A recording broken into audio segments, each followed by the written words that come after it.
a production of the WJPA Sports Network, presented by CNX Foundation.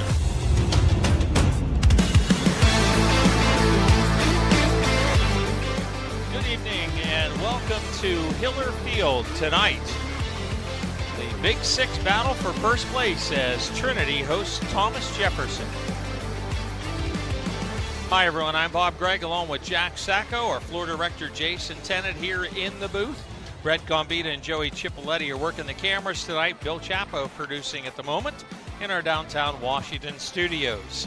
Trinity comes in off an impressive win at Ringgold a week ago, snapping a 3-game losing streak, though the last two were certainly winnable games against Montour and Bethel Park. TJ is 5-1 overall, but the past month has been anything but a luxury cruise for the Jaguars. They've beaten 3 longtime rivals in McKeesport, West Mifflin, and Bell Vernon, and lost badly to 3A number 1 Avonworth.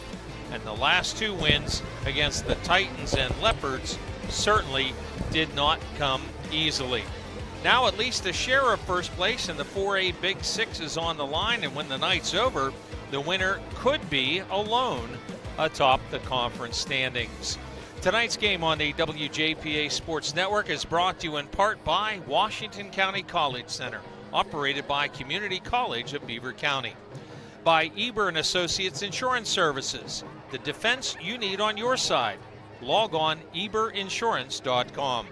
By Bud Bear Buicks and Bud Bear Mazda, Route 19 South in Washington, home of the Bud Bear Cares Rewards Program. By Good Orthodontics, excellence is a good choice. Choose Good Orthodontics. By Washington Financial Bank, for 125 years, proud to be the bank that gets you. By the Washington Greene County chapter of the Pennsylvania Sports Hall of Fame, celebrating our region's rich athletic tradition. By RTI Insurance Services, proud to support area athletes, families, and communities. Log on trustrti.com. And by Quality Quick Printing, your team spirit printing headquarters since 1978. Online, qualquick.com. Coverage tonight also brought to you by Washington County Human Services. Take the first step toward a healthier life. Call 724-228-1234. By First Federal Savings and Loan Association of Greene County. People you know, people you can trust. By Waynesburg University. Grow with us at Waynesburg University. By the Chambers Insurance Agency, your third-generation independent insurance agency in downtown Washington, and online at chambersinsurance.com. By Advanced Orthopedics and Rehabilitation and Advanced Surgical Hospital. By CNX Dreamfields, making your dream field come true. And by Slovenian Savings and Loan, big enough to serve, small enough to care. Coach's Corner's coming your way in a few minutes, but after the break, Jack will run down the highlights of Week 5 action for Washington and Greene County teams. That's when our pregame show continues here on the WJPA Sports Network, presented by CNX Foundation. Start strong and stay local. CCBC's Washington County College Center gives you the edge to get ahead. High school students can learn to fly before they drive with our Aviation Academy. If helping others is what you do, let us help you. Advance from LPN to RN and open new doors in your healthcare career. Or get ahead in college by earning general education credits. No matter your path, we're here to help you move forward. Learn more at ccbcwashington.com. Eber & Associates Insurance, the defense you need on your side. They'll help protect your home, auto, business, and the ones you love. For all your insurance needs, contact the hometown team at Eber & Associates online at eberinsurance.com or call 412-653-0600. Proud sponsor of Thomas Jefferson Athletics. Call Eber & Associates at 412-653-0600. Hi, this is Mark Baer from Bud Bear Subaru. You're not going to believe this. Rates as low as 1.9% on the remaining 2025 Subaru Crosstreks and 2025 Outbacks. A few more coming, but come on up and get one and get a great rate now. 1.90% financing for up to 63 months. $16.69 per $1,000 finance based on Tier 1 credit approval with Subaru Motors Finance. Bud Bear Subaru, Route 19 South, Washington. BudBearSubaru.com. Bud Bear. Welcome back to our pregame show ahead of tonight's Big Six Conference matchup between Thomas Jefferson and Trinity. Let's take a look at last week's action around the area. Avella blocked a potential game-tying field goal as time expired to defeat Beth Center 20-17 in Fredericktown. Chaz Rush scored from a yard out with less than 3 minutes to play to give the Eagles the lead that would hold. BC built a 17-7 lead in the third quarter thanks to touchdowns by Enzo Brown and Tegan Veach, plus Hunter Bob's 27-yard field goal. Bentworth beat Carmichael's 35-6 on the back of a 4-touchdown performance from Ben Hayes. Caden Ayers also caught a 21-yard scoring pass from Ty Watson, helping the Bearcats stay tied with Avella, one game back of the Tri-County South leaders, California and Jeff Morgan. California rolled to a 53-0 win at Mapletown as the Trojans scored in just about every way imaginable. The Trojans rushed for 216 yards on just 18 carries in the effort. Jeff Morgan's Deacon DeHoot and John Woodward each scored 3 times, leading the Rockets past West Green 40-6. DeHoot finished with 213 scrimmage yards. Fort Cherry remained unbeaten with a 42-9 win over Burgettstown. Eli Salvini and Matt Sig each had a pair of rushing touchdowns. Ryan Huey and Christian Unosco added scores for the Rangers as well. Brady Reitweiser had the Blue Devils' only touchdown, and Colton County kicked a 29-yard field goal for Burgettstown. Chartiers Houston could not find the end zone, while Bishop Canavan's Meonte Mott scored 3 times, leading the Crusaders past the Buccaneers 32-0. Tamar Olds and Alex Kirk also scored for Bishop Canavan. Charleroi snapped a 9-game losing streak, beating Stowe Rocks 45-26. The Cougars' first win since downing the Vikings 1 year ago. Stowe has now lost 16 straight games, the 4th longest losing skid in the WPIAL. Wash High knocked off defending 2A champion South Park 48-7 in non-conference action. Tristan Reed delivered a trifecta of touchdowns in the win for Wash High. The senior quarterback ran for 1 score, hit Blazner Askovich for the 34-yard scoring pass, and took an interception back 52 yards early in the third for the winners, who picked up more than 280 yards on the ground. Thursday night, Seton LaSalle got a pair of rushing touchdowns from Kamar Freeman and 4 other rushing scores on the way to a 41-14 win over Waynesburg. The gauntlet continued for the Raiders in their 3rd straight loss to a team in the 2A top 5. Waynesburg's Tegan Krause scored twice, including a 76-yard run in the loss. Jax Weiss ran for 2 touchdowns. Jonah Justice added another as Beaver Area handed McGuffey its 16th consecutive loss, 42-6. The Highlanders haven't won since beating Derry in the 2023 playoffs opening round. Braden Berdar caught 3 passes, all for touchdowns, as Trinity rolled at Ringgold 48-14. Jonah Williamson finished with 227 yards passing and another 164 on the ground, including a pair of touchdown runs. Owen Gardner also crossed the century mark on 16 carries, scoring on his final touch of the night. Dimitri Lowe and Nick Stasko had the Rams' 2 scores, both on passes from Dennis Hawkins. Cole Newpaver fumbled twice, leading to 10 Upper St. Clair points, but the bruising running back ended up scoring the go-ahead touchdown, leading Peters Township to a 24-20 win. Newpaver finished with 31 carries for 126 yards. Nolan DeLucia hit 16 of 24 for 288 through the air and 2 Peters Township touchdowns. The Panthers drove inside the Peters 15-yard line, but an incomplete pass on 4th down enabled PT to run the clock out and remain unbeaten at 6-0. The loss was the first of the year for Upper St. Clair. Hempfield scored 24 straight points in the second quarter, propelling the Spartans to a crucial 38-27 win over Cannon McMillan in the 6A Quad County Conference. TJ Sabatucci caught a pair of first-quarter touchdown passes, giving the Big Macs a 14-7 lead after 1. Dominic Dietrich threw a pair of scoring passes to Lucas Simmons after Aiden Steinbeiser's short touchdown run gave Hempfield the lead for good. Dietrich finished 27 of 35 for 340 yards and 4 touchdowns. Coach's Corner is up next. You'll hear from Thomas Jefferson's Bill Cherpak, then Trinity's Dan Canals when our pregame show continues on the WJPA Sports Network, presented by CNX Foundation. Orthodontics isn't just for children. Orthodontics is for everyone. Choose Good Orthodontics. Doctors Bob and Ron Good and Dr. Cullen Doyle are board-certified specialists in orthodontics and facial orthopedics.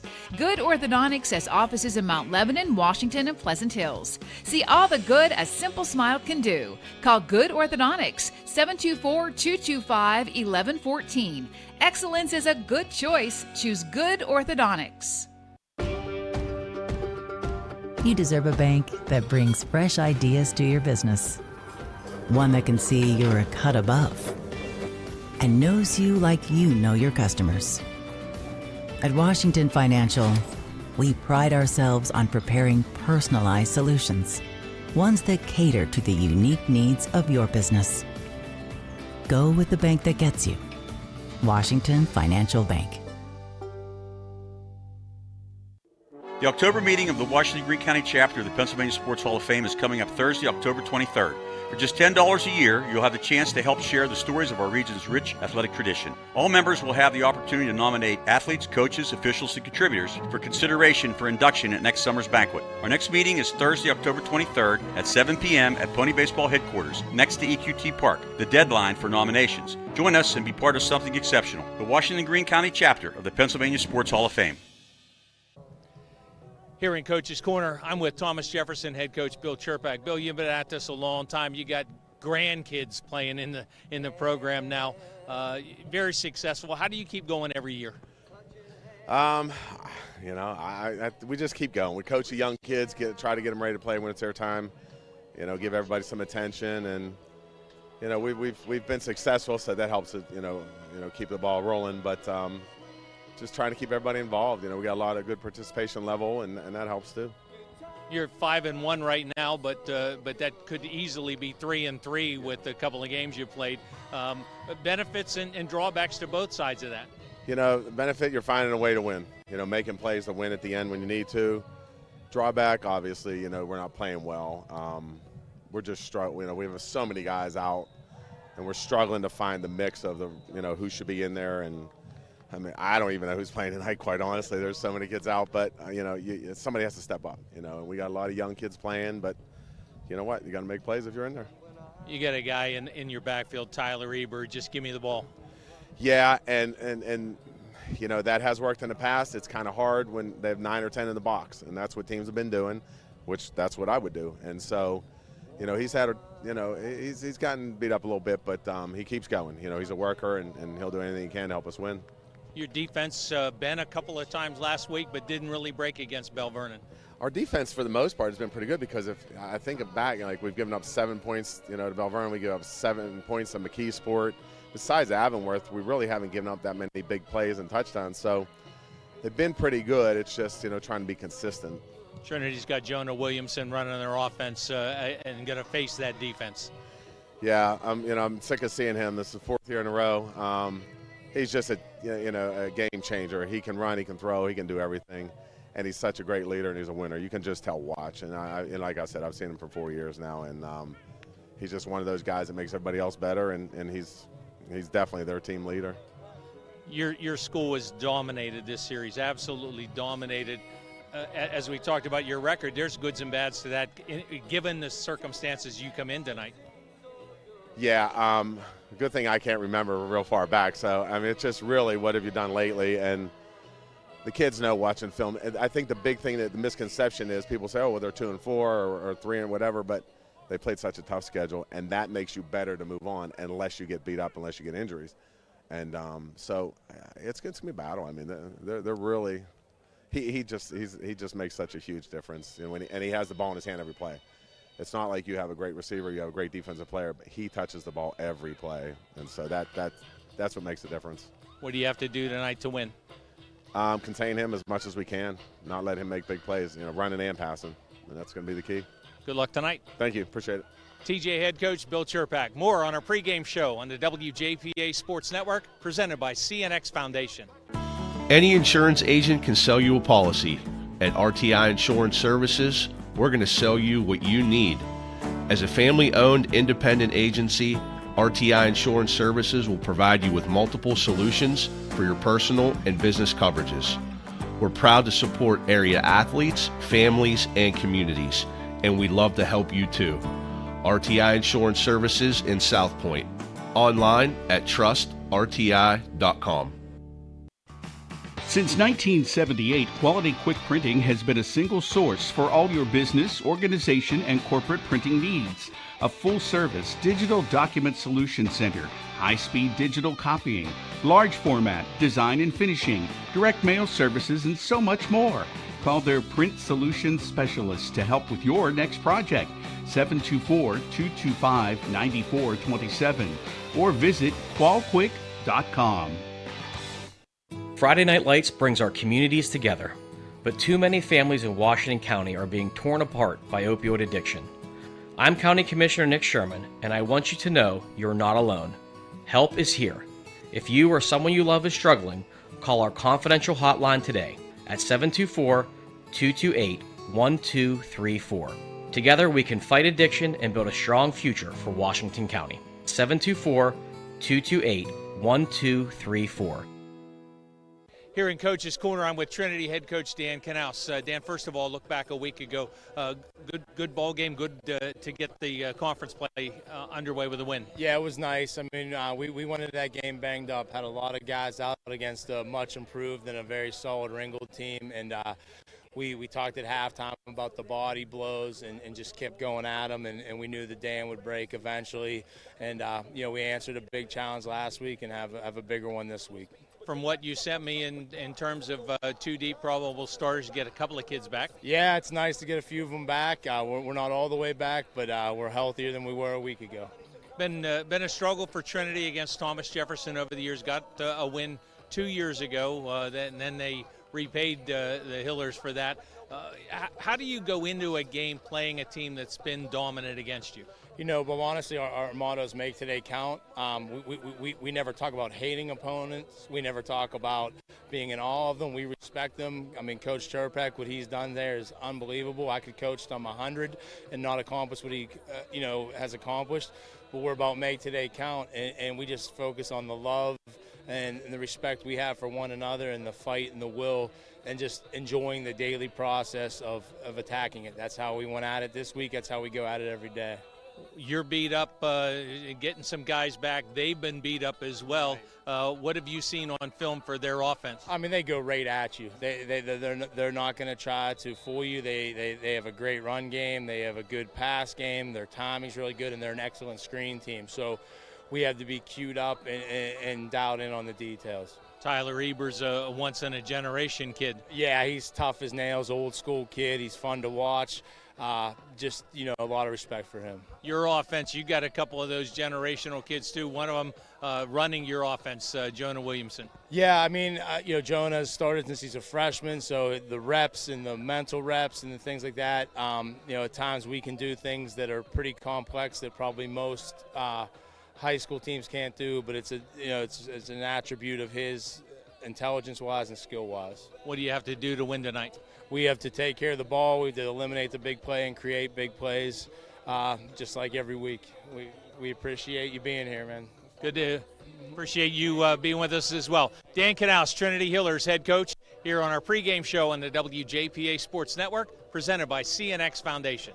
Working overtime on your business needs? With First Federal of Greene County's Commercial Lending Department, your next step is closer than you think. From real estate secured purchases to refinancing, your loan starts and stays here. And now First Federal is offering business basic checking, business statement savings, and merchant services. First Federal will help you take care of business. For more information, visit online at ffgc.bank. First Federal Savings and Loan Association of Greene County. Member FDIC, Equal Housing Lender. Touchdown, Waynesburg! Ever wanted to work behind the scenes of a sports broadcast? Waynesburg University's Department of Communication gives you the opportunity to do just that. Our students produce the show, call the action, and tell the story as it happens. Or get involved in the sports information side, taking stats, PA announcing, and delivering the results to a growing sports audience. The Waynesburg University Department of Communication is waiting to hear from you. So what are you waiting for? For more information, visit waynesburg.edu. I'm Evan Chambers of Chambers Insurance Agency. You can't turn on the TV or scroll through social media without being bombarded by insurance commercials. They're everywhere, even on the radio. Low rates, big savings. We'll insure your pet iguana. Okay, maybe not the iguana. Sadly, many times you're not saving money. You're just getting your coverage slashed. By the time there's a claim, it's too late to see you've been duped. At Chambers Insurance, our goal is to improve your coverage and get you savings. We're local, family-owned, and we'll work with you to find the right coverage. Chambers Insurance, since 1953. Welcome back to our pregame show ahead of TJ Trinity here on WJPA FM and the WJPA Sports Network. Thanks to both head coaches chatting with us ahead of kickoff. It's a pretty important night for teams in our two-county area. Canton-McMillan looks to rebound from a disastrous second quarter at Hempfield and keep their flickering 6A playoff hopes alive as the Big Macs host Seneca Valley. Peters Township hosts Moon, looking to stay unbeaten and atop the 5A Allegheny 6. Ringgold home to Laurel Highlands. The Rams hoping to get back on the winning track here in the 4A Big 6 after giving up 48 points to the Hillers last week. McGuffey still trying to get second-year head coach Nate Perry his first win. The Highlanders visit Hopewell in the 3A Western Hills Conference. Our other feature game on the WJPA Sports Network tonight comes to you from Wash High Stadium, where the Little Prexies host Keystone Oaks, a team that's given Wash High some struggles over the past few seasons. Nate Rigotti and Bill Duquette are calling that game on WJPA AM. Also in the 2A Century Conference, Waynesburg starts its long road back. The Raiders hosting Carleton after dropping 3 straight games to 2A top 5 squads. In 1A, first in the Black Hills Conference, Fort Cherry travels to Cornell to face the Raiders. Chartiers Houston crosses the river to take on Monessen in a crucial playoff battle game for both teams. In the Tri-County South, Avella hosts Mapletown, hoping to beat the Maples for a second time this year and stay just a game back of the league leaders. Bentworth entertains West Green. The Bearcats also trying to keep pace. Jeff Morgan shares the conference lead in his home to Best Center, while co-leader California travels to Carmichael's. Non-conference action, Charleroi trying to win a second straight game visiting Ligonier Valley. Charleroi snapped a 9-game losing skid last week, beating Stowe Rocks. Ligonier Valley comes in on a 9-game losing streak, not winning since beating Charleroi 1 year ago. And Burgettstown, after losing at Fort Cherry last Friday, gets a breather of sorts as the Blue Devils have an on-conference game tonight, though Neshannock has won 4 straight since losing their opener in Week 0. When Trinity and Thomas Jefferson met last year in Pleasant Hills, the Hillers turned the ball over on the first snap of the game. The Jags took advantage on the way to a 27-7 rather business-like win. Tyler Eber scored 3 times for TJ, all on short runs. Jonah Williamson's 4-yard run got Trinity within a touchdown in the second quarter, but a second straight win over the Jags was not in the cards. Mentioned TJ has dominated this series all time. TJ is 19-3 with Trinity winning the first 2 games, both in the 1980s. The teams have now played every year since 2006, making tonight's game the 20th consecutive year TJ and Trinity have played. Trinity hoping to duplicate its 2023 upset of the Jaguars. TJ hoping that blip was just a mirage on the radar screen. Let's take a look at the standings in the Big 6 Conference. These 2 teams tied atop along with Chartiers Valley. Char Valley and TJ both 5-1 overall. The 3 teams, Char Valley, TJ, and Trinity, all 1-0 in the league with wins last week. Ringgold, Laurel Highlands, and Bell Vernon all lost their conference openers. Ringgold 3-3, Laurel Highlands 2-4, and Bell Vernon 1-4. In action tonight in the league, in addition to our game, mentioned Laurel Highlands at Ringgold and Bell Vernon's at Chartiers Valley. And just a little peek down the road. Next week, Trinity will host Chartiers Valley. If Char Valley beats Bell Vernon and Trinity beats TJ tonight, guess what's on the line next week? Sole possession of first place. And if that is the scenario, of course, we will be here to bring that to you. A couple of notes. Trinity at 2-4 lost their opener to Moon in the last minute. Beat McGuffey, and then losses to Montour, Peters Township, and Bethel Park. The Montour and Bethel games were both very winnable ball games. Trinity had the ball late against Montour, down by a score. Peters Township game, Trinity has held Peters the smallest margin of victory so far this year. And the Bethel Park game, Trinity was within a field goal with 10 minutes to play, down 34-31, and all of a sudden the dam broke and Bethel Park ripped off about 20 straight points on the Hillers before Trinity beat Ringgold last week. TJ, meanwhile, rolled over Baldwin, and the Fighting Highlanders' struggles have been well chronicled, and we'll just leave that where it is. Then TJ with a home win against Central Valley. Struggled to beat McKeesport, who was playing without Kimon Spell, but TJ got the win 16-7, and then shellacked a beating like TJ has not known in quite some time, losing to Avonworth 41-14. Beat traditional rivals West Mifflin and Bell Vernon in back-to-back weeks. But TJ was in some trouble against Bell Vernon last week.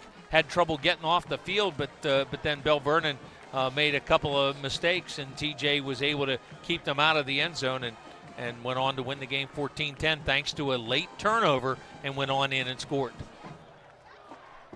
We're just minutes away from the start of the WPIL football action tonight as we move into October. We'll kick off Thomas Jefferson at Trinity when we come back here on the WJPA Sports Network, presented by CNX Foundation.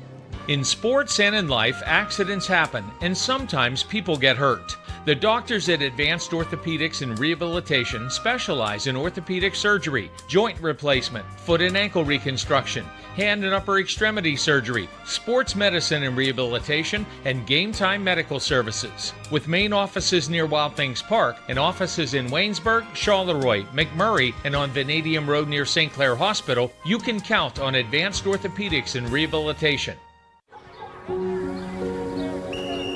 My Dream Field has a scoreboard with a giant TV. My Dream Field has dugouts for our mascot to dance on. My Dream Field has lights to play at night. And a duck pond. CNX is making dream fields come true by donating millions of dollars throughout Appalachia.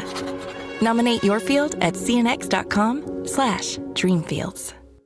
Slovenian Savings and Loan is here for your life, your future, and your dreams. While life's pace seems to get faster and faster, Slovenian Savings and Loan still stands by its traditional values of honesty, integrity, and building personal relationships. Enjoy all modern conveniences to make banking easy, combined with a down-to-earth, face-to-face way of doing business. Slovenian Savings and Loan on Boone Avenue in Strabane. Big enough to serve, small enough to care. Equal housing lender, member FDIC.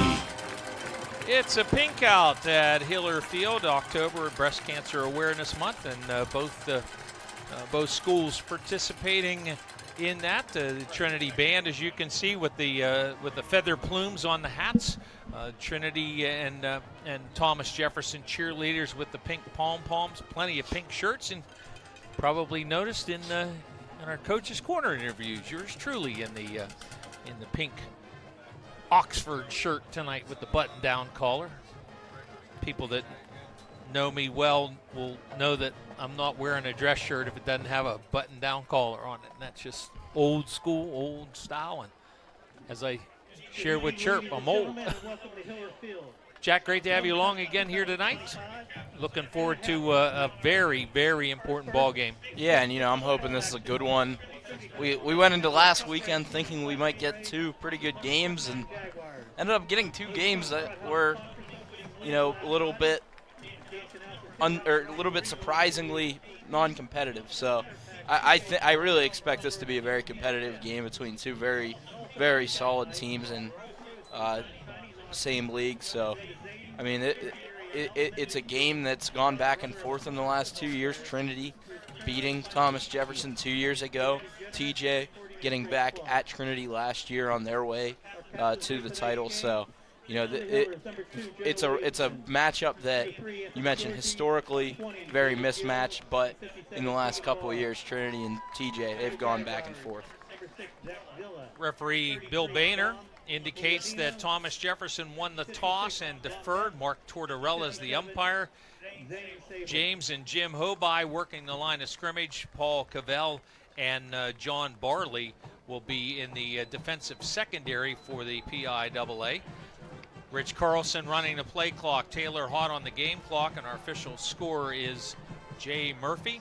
So TJ won the toss and deferred. Trinity wants the football. Hillers will drive south on Route 18 in this opening quarter. We're here at Hiller Field, and it's great to have all of you along with us here on the WJPA Sports Network. Big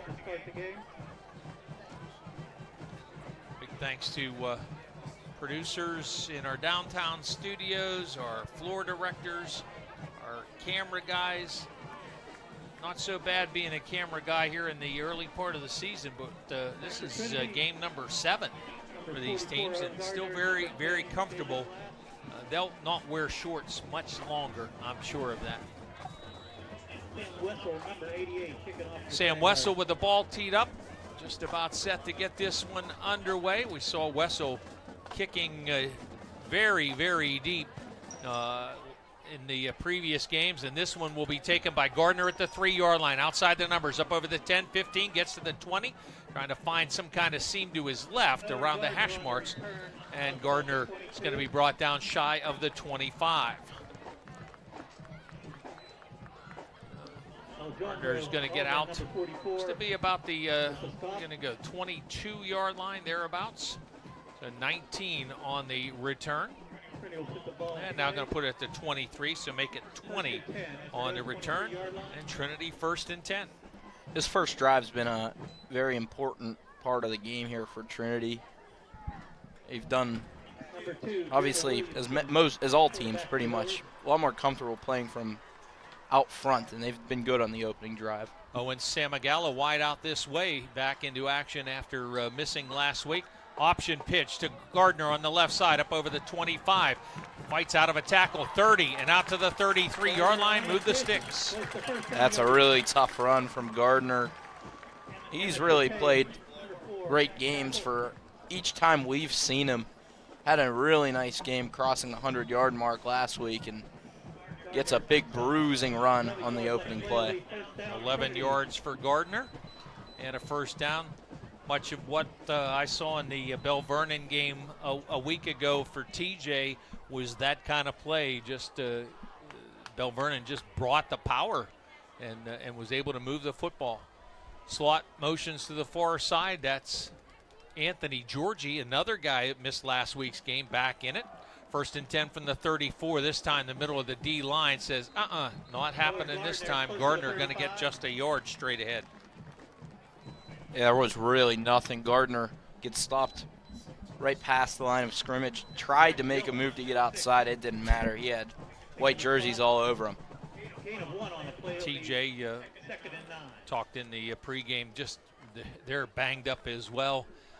Have played 2 different guys at quarterback for different reasons on the year. Receivers and tight ends out of action. 2nd down and 9 from the Hillers 35. The 2 slots right go slot left, go to slot right.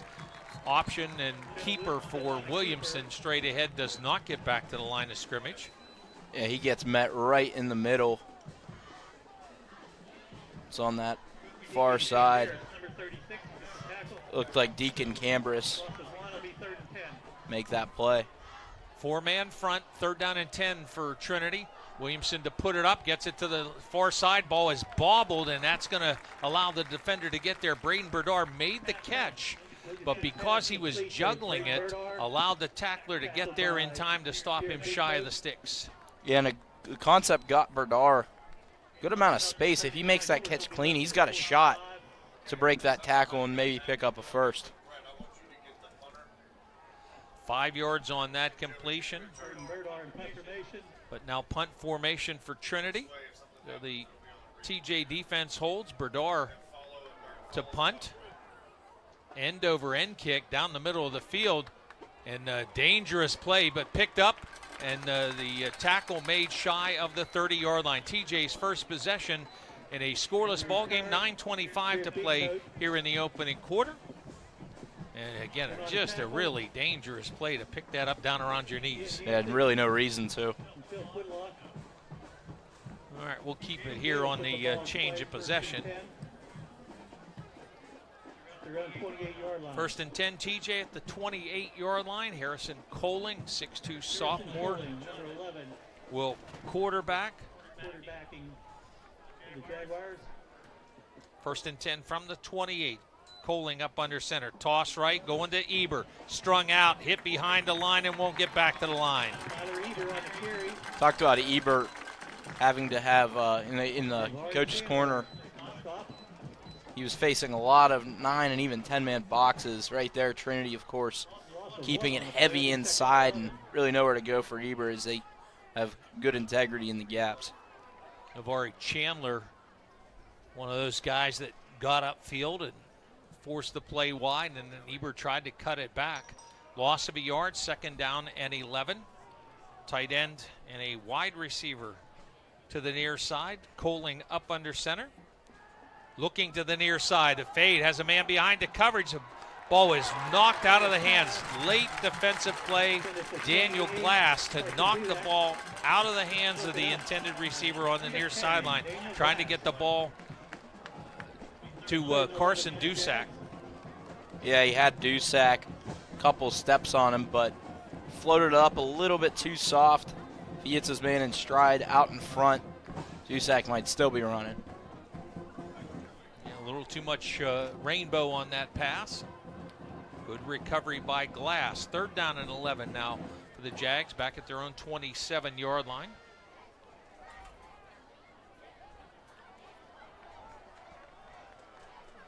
Single back, 2 tight ends, 2 wide receivers. Old formation called bullseye.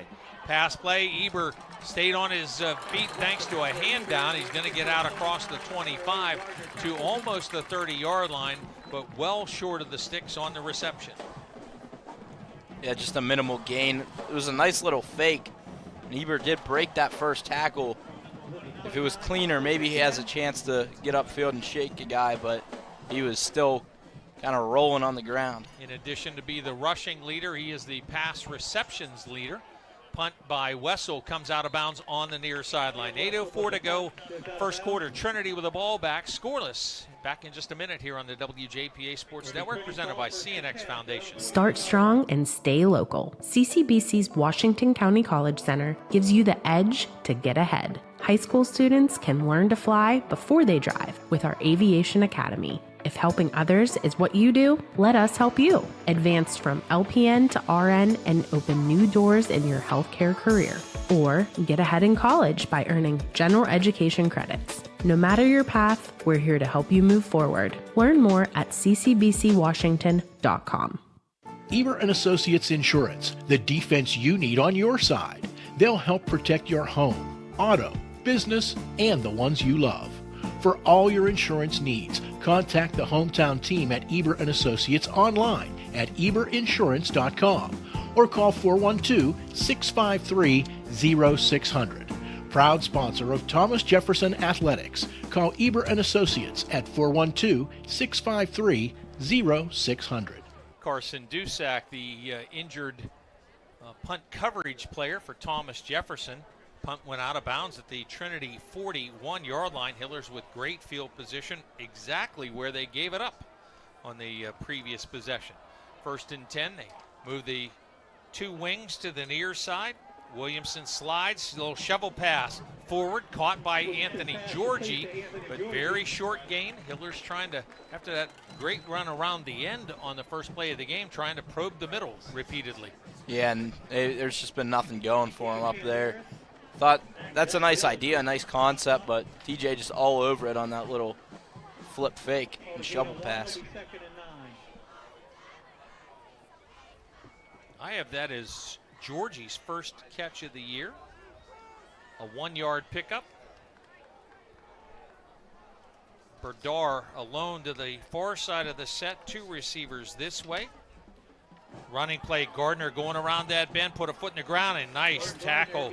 Tripped up after a gain of about 4, but I think Elias Fury is shaken up. He made the tackle, And I think he hurt a leg in doing so, and Fury is shaken up. Boy, great tackle, though, or Gardner gets a bunch more. 7:11 to play, opening quarter. Another TJ injury. Hillers and Jags scoreless. We're back on the WJPA Sports Network, presented by CNX Foundation. Hi, this is Mark Baer from Bud Bear Mazda. We have a great opportunity for you. 2025 Mazda CX-30 lease. Only $29.99 down for as low as $289 a month. Come on up, drive one home today. 33-month lease at 10,000 miles per year with $2,999 due at signing. Payment includes $750 Mazda owner loyalty. Must qualify. Based on Tier 1 credit approval through MFS. Bud Bear Mazda, Route 19 South, Washington, budbearmazda.com. Bud Bear. Orthodontics isn't just for children. Orthodontics is for everyone. Choose Good Orthodontics. Doctors Bob and Ron Good and Dr. Cullen Doyle are board-certified specialists in orthodontics and facial orthopedics. Good Orthodontics has offices in Mount Lebanon, Washington, and Pleasant Hills. See all the good a simple smile can do. Call Good Orthodontics 412-655-4660. Excellence is a good choice. Choose Good Orthodontics. Injury to Elias Fury. He's been helped to the sideline. Trinity now 3rd down and 5 from their own 46. Williamson from the shotgun brings Chase Kostelnik in motion across the set. Fakes the handoff. Williamson on a screen and well defensed. Throws the ball on the ground. Incomplete. And it will bring up 4th down. Yeah, Williamson trying to set that one up, but the pressure just a little bit too quick from Deacon Cambris for TJ's front line.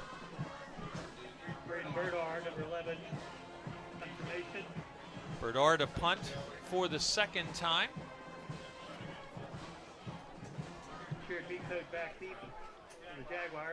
And Carson Dusak, I believe, back deep. Berdard has the snap go through his hands. Nice scramble to get the kick away, but it only goes 4 yards and out of bounds over on the far sideline. Maybe only 2 yards.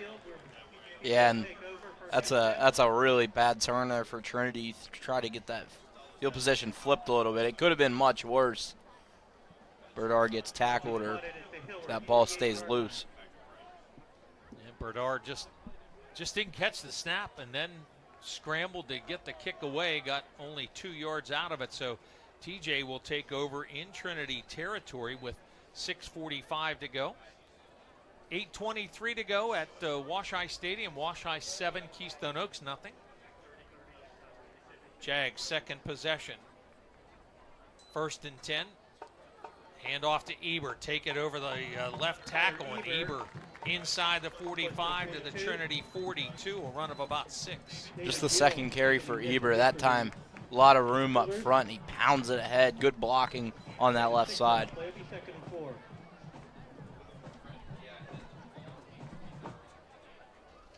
Good yardage for the Jags, who managed just 1 net yard on their first possession. 6 on 1st down here. High backfield. Eber takes the toss. Hillers get upfield but don't make the tackle, and Eber makes a man miss, gets a 1st down at the Trinity 36. It was a really good move from Eber to avoid Williamson, who really was all over it. Got a good block on the outside from his tight end, Brennan Folds. 6-yard run moves the sticks for the first time for TJ. Jags come to the line. Now have 2 receivers wide to the right. Tight end set to the left, and that I backfield. Inside slot man motion, stops, fake the toss, pass play, running free. Absolutely down the middle of the field, going to the end zone for the touchdown. It's Dom Volumino. Dom Volumino just gets uncovered there off the line of scrimmage. Right in the middle, that's an easy throw for Coling to make. We saw his brother make a couple really nice plays on Saturday up at Grove City for W&J. This time it's the younger brother, Dom Volumino, making the touchdown score. 2nd receiving touchdown of the year for Volumino. The 5th TD pass for Coling, who starts 2 for 2. Check that, 2 for 3. 36-yard scoring pass. Sam Wessel to attempt the PAT, and the kick is blocked. 5:31 to play, first quarter. Thomas Jefferson 6, Trinity nothing. Back on the WJPA Sports Network, presented by CNX Foundation. You deserve a bank that lifts up your business, that shares your spirits, and your taste for success. At Washington Financial, we pride ourselves on crafting solutions that are as one of a kind as your business is. Go with the bank that gets you. Washington Financial Bank. This is Coach Guy Montecalvo for the Washington Greene County chapter of the Pennsylvania Sports Hall of Fame. We'd love to have you join us in celebration of outstanding athletes, coaches, and teams from our area. As a member of our chapter, you can nominate potential candidates, then vote on the nominees for each year's induction banquet. And you can help spread the word about our region's rich athletic tradition. Find us online or hit us up on Facebook and be a part of something exceptional. The Washington Greene County chapter of the Pennsylvania Sports Hall of Fame. Sam Wessel to kick off for the second time. Jags just 3 plays and just over a minute to cover the distance, including the 36-yard Coling to Volumino touchdown pass. Bounding kick picked up at about the 8-yard line, returned by Gardner up over the 25. Decided to go wide and is stopped just shy of the 30. It's been 4 short drives in this game so far. The longest was the opening possession for Trinity that went 4 plays. Hillers will take over first and 10 at their own 27-yard line. 19 yards on the run back for Gardner. Hillers 1 first down, that on the first play of the game, that 11-yard Gardner run around the left side. Berdar and Chandler now wide to the left. 2 blocking backs come this way. Option pitch to the far side. Gardner trying to set up the Berdar block. Gets 10, 12, and down at about the 40-yard line. Maybe 13 yards on the run. Yeah, a little speed option left. We've seen him run it a couple times already. And right there, just a lot of room for Owen Gardner. Good blocking on the perimeter. A gain of 13 yards for Gardner. Longest play from scrimmage from Trinity here in the early going. 5:06 and counting remaining on our opening quarter. Thomas Jefferson leading Trinity 6-0. Trips to the near side. Single receiver. Berdar tops the formation. Williamson with Gardner beside. Williamson going to run it himself. Takes it to the weak side of the formation. Steps out of bounds at about the 48-yard line. Run of 8. That was a nasty stiff arm right around the line of scrimmage. He was able to get a nice gain off of that. Once again, when Trinity's gone outside, there has been space.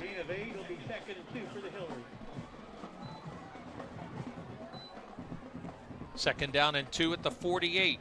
Again, 3 receivers this way.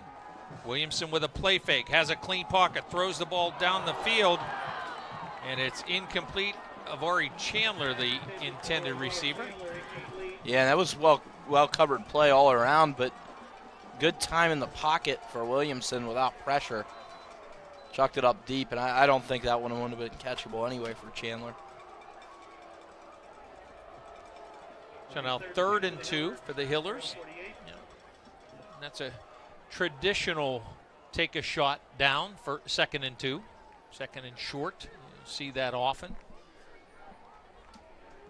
I'm a big proponent of doing that. Berdar, wide out far side. Quick slant and pass is caught. Chandler fumbles the football. And a scramble for it, and the Jags have it. Chandler just careless with the ball, and the Hillers turn it over. Yeah, it was a well-designed play, get Chandler open, and he just drops it. He just loses it after getting pulled down to the ground. And see, he was very frustrated with himself. A good play by TJ, and a really huge play in this game. Trinity turns it over for the first time, and the Jags again set up in the midfield area. One thing the Hillers can ill afford, especially against a team that has dominated the series, 19-3. They put the ball on the ground. 4:36 to play, opening quarter, 6-0 Thomas Jefferson with the lead and the ball. Eber gets the call, works just across midfield before being taken down. Tyler Eber going to get credit for about 2.5, going to get inside the Trinity 49.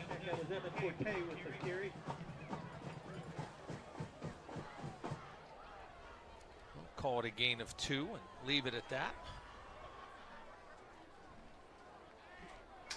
Across town, Washington leading Keystone Oaks 7-0. About 3 minutes and change remaining in that first quarter. Tight end this way, split end flanker right side. Eber up over the right guard is stopped at about the 45-yard line. That run good for 4. So 3rd down and about 4 coming up. You just feel the gravity really that Eber has. Anytime they're showing that run, Eber's getting blue jerseys flying right at him. Another well-blocked play, though, up front where he's able to get at least a few despite the big, large amount of numbers. And he turns right back to the sideline and says, give it to me again. Talked with Coach Cherpak about that. Knows that the team is physically beat up, and he just says, give me the ball. 3rd and 4, and Eber gets it again. Going to pick up 3 yards to the 42. So now 4th and 1 for the Jags, leading 6-0. Yeah, and that's by design. I don't really think, if you're TJ, you're expecting to get that first down there.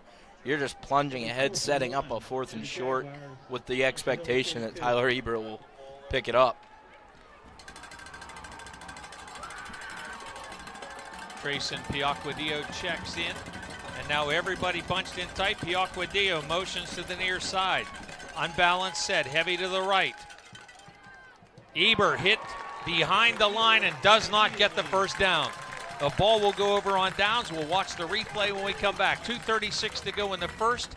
TJ 6, Trinity nothing. We're back on the WJPA Sports Network, presented by CNX Foundation. Any insurance agent can sell you a policy. At RTI Insurance Services, we're going to sell you what you need. As a family-owned independent agency, RTI Insurance Services will provide you with multiple solutions for your personal and business coverages. We're proud to support area athletes, families, and communities, and we'd love to help you too.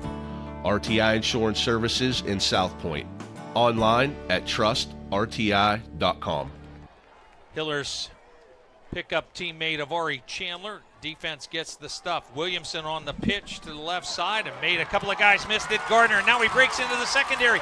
Sheds a tackle inside the 20, 15, 10, 5. Touchdown, Owen Gardner. What a turn of events right there. You go turnover on downs, and Owen Gardner then takes the first play to the house on the ensuing drive. What a play for Trinity. Gardner once again breaking tackles downfield. 3rd rushing touchdown of the year for Owen Gardner. Rips off 58 yards on this one. And now, extra point attempt. Evan Slagle, who had a goal in a soccer win last night. Schreier's hold. Slagle's kick is up and good. Trinity 7, Thomas Jefferson 6. 2:25 to play first quarter. Back on the WJPA Sports Network, presented by CNX Foundation. Whether in the stands or watching from home, show your team spirit with custom printing from Quality Quick. They are your local partner for vinyl banners, fan apparel, and yard signs to help celebrate your home team. Quality Quick has been a proud print supplier for local schools and boosters in the community since 1978. Don't just watch the game, be part of it. Call 724-225-9427 or visit qualquick.com. Friday night lights bring our community together, but too many families in Washington County are being torn apart by opiate addiction. I'm Commissioner Larry Maggi, and I want you to know you're not alone. Help is here. If you or someone you love is struggling, call our confidential helpline today at 724-228-1234. That's 724-228-1234. Together we can fight addiction and build a stronger future for Washington County. Right after the kickoff play ends, we'll get a look back at the Gardner touchdown run. Trinity with the successful PAT, booted home by Evan Slagle, the sophomore. Kick hangs high in the air, and for some reason my microphone's going a little crazy. At least I think so. Apologize for that. A tackle made shy of the 25-yard line. Let's get back. Watch this move by Gardner. Boom, just sprint through there, and then one more move. Guy hanging on over the top, and then like, nope, not today. It's not going to be a tackle in this play. Yeah, Gardner's just, I mean, he's so good, and he's really perfect for what this Trinity offense needs in the role of a running back. You have Williamson with his abilities through the air and on the ground, and then to have the ability to just give it to a big bruiser like Gardner, that's a comfortable feeling. Yeah, a bruiser who then runs away from the secondary. 1st and 10, TJ from the 23. Coling to put it up, sails one down the near sideline. The pass is incomplete. And I believe that's Piacquadio, the intended target. And any idea why that's happening, Mr. Producer? Is it just me? Is it my headphones? Did you hear me? I hear it a little bit. Okay, yeah. A little bit. All right. I just want to point something out here. After the Chandler fumble, it was Avari Chandler who made that tackle on 4th down.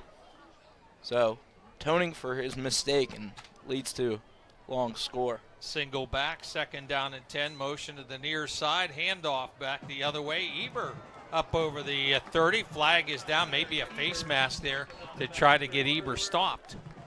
Yeah, and it looked like for a second if Eber would have been able to step out of that last tackle, he might have gone all the way. Yeah, he definitely got that face mask pulled by Chase Kostelnik.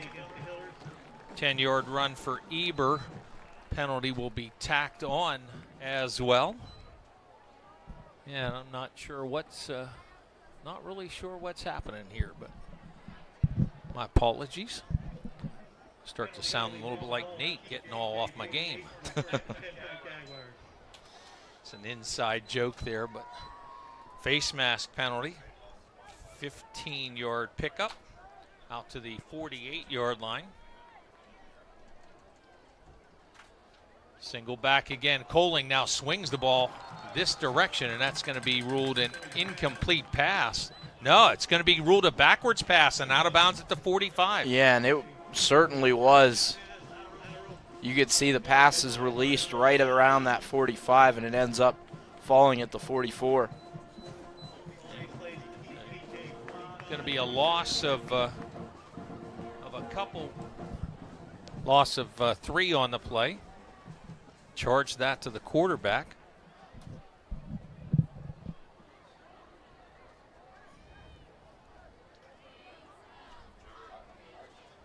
Wash-I has scored again against Keystone Oaks in the final couple of minutes of the first. That is now 14-0 Washington. Flag down prior to the snap. And referee Bill Boehner indicates that penalty is against Thomas Jefferson. 5-yard mark off, takes it back to the 40-yard line.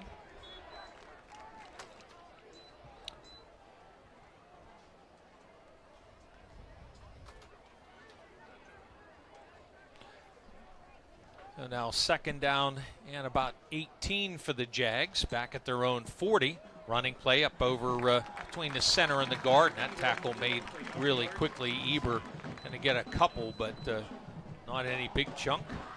And good positioning there for Trinity in the middle. That's Tegan Barr in to make that play. So Eber 3 yards on that run out to the 43.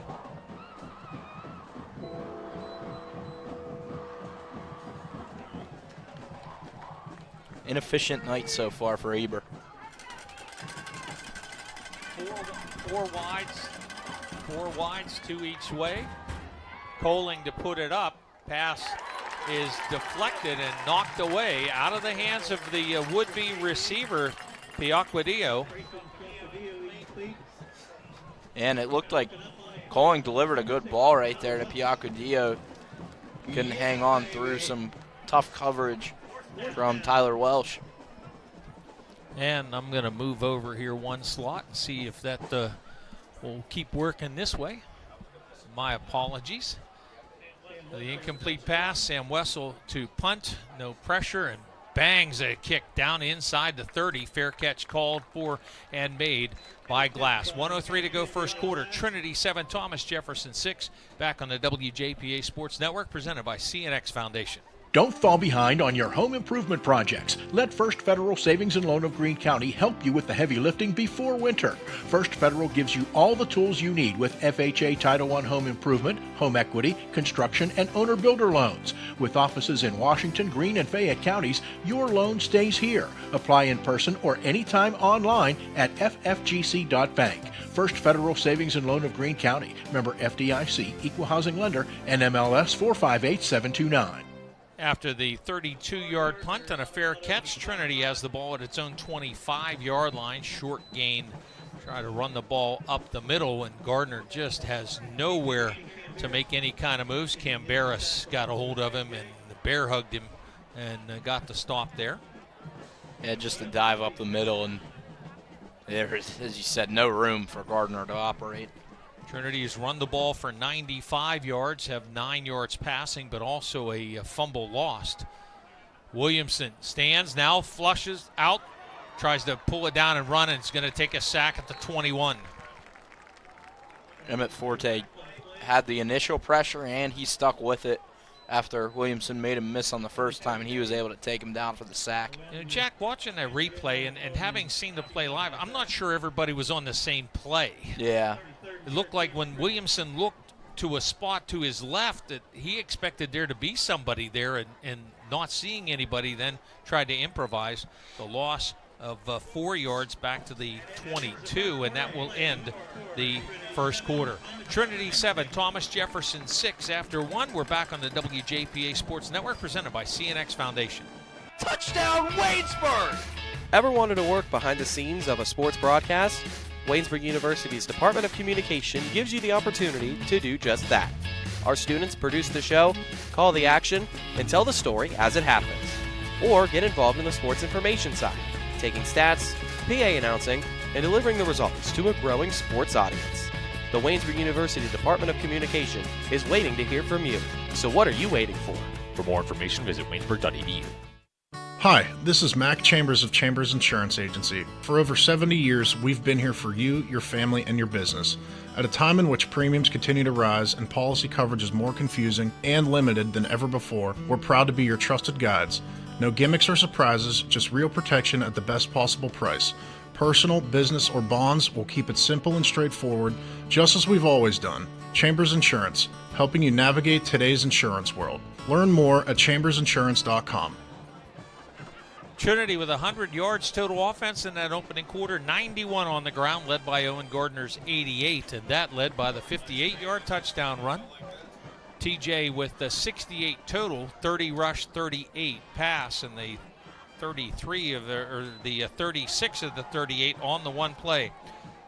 Rifle shot by Williamson is complete to Jameer Johnson, but that's going to put the Hillers in a 4th down situation at the 29-yard line. You got to watch. We had the problem with the last punt for Trinity. Set TJ up for a really quality field position on their touchdown drive. So it is 4th down at about 6. And the Hillers offense stays on the field. Williamson motions a man out. Hillers trying to get 5 cheap yards, and now they're going to use a timeout. 11:13 to play. Second quarter, Trinity 7, Thomas Jefferson 6. We're back on the WJPA Sports Network, presented by CNX Foundation. In sports and in life, accidents happen, and sometimes people get hurt. The doctors at Advanced Orthopedics and Rehabilitation specialize in orthopedic surgery, joint replacement, foot and ankle reconstruction, hand and upper extremity surgery, sports medicine and rehabilitation, and game time medical services. With main offices near Wild Things Park and offices in Waynesburg, Charleroi, McMurray, and on Vanadium Road near St. Clair Hospital, you can count on Advanced Orthopedics and Rehabilitation. My Dream Field has a scoreboard with a giant TV.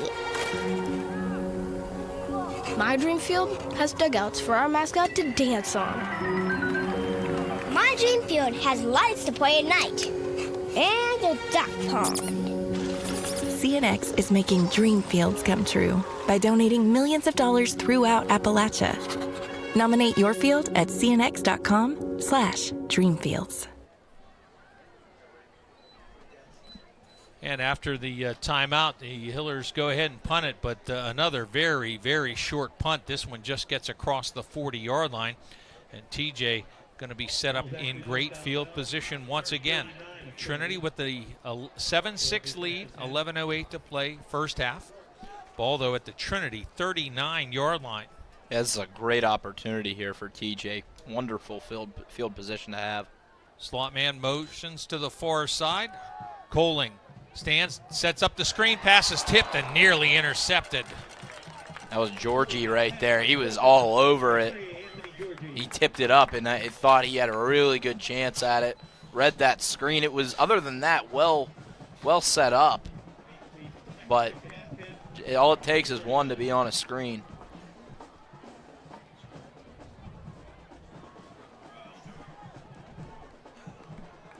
Couple of scores for you. Last we had Chartiers Houston and Monessen 6-6. Avella 14, Mapletown 6.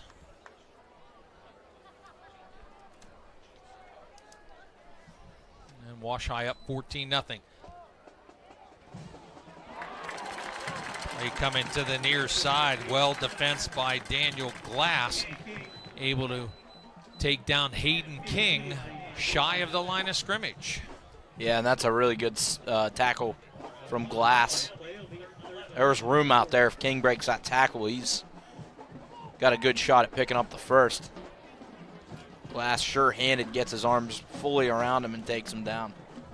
King loses a yard. That will bring up third down.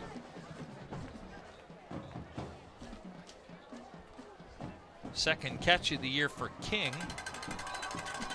Third down and 11 for TJ at the Trinity 40-yard line. False start on Thomas Jefferson. No. Third and 11 becomes third down and 16. Second procedure penalty for TJ. Those are tough. I mean, it's a team that's led by their rushing attack. Already behind the sticks at third and long. This makes it third and even longer. Third and 16 at the Trinity 44 or 45-yard line. Harrison Coling, sideline ball underthrown and going to be ruled incomplete. Trying to come back and get to the football. Piacquadio can't get the hands underneath it. The incomplete pass brings up fourth down. Passing game's just been all out of whack for TJ. 3 completions on 8 attempts so far for Coling. 2 of those completions, one's for 2 yards, the other's for a loss. So it's really been, other than that touchdown pass, it's been really difficult to get anything going. Ball is punted, gonna hit at about the 10 and check up. Hiller's got to get away and don't even realize it. Chase Kostelnik almost backed into that bounding punt. Yeah, and as a TJ player on the punt duty, you want to try to block that guy into it.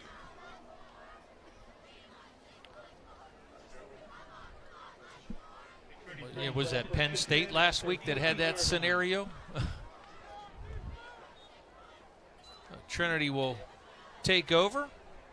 9:42 to play first half. Ball at the 14-yard line after the TJ punt. Going to get 31 yards on the punt and no return. Williamson wanted to run the option to the right side, kept it himself, and he fumbled the football, and the Jags are all over it. Trinity's turned it over for a second time. Yeah, and this time you're even further into your own territory. TJ's going to get this in the red zone. Now the option roll to the right and a helmet on the football, knocked it loose, and 3 Jags there to recover. Yeah, I think it was the helmet, and it looked like Dom Volumino also might have punched it loose from behind as well, as Williamson was kind of twisting around. Ball at the Trinity 17-yard line. Vari Chandler put the ball on the ground earlier. The Hillers defense stopped TJ without a first down on the ensuing possession.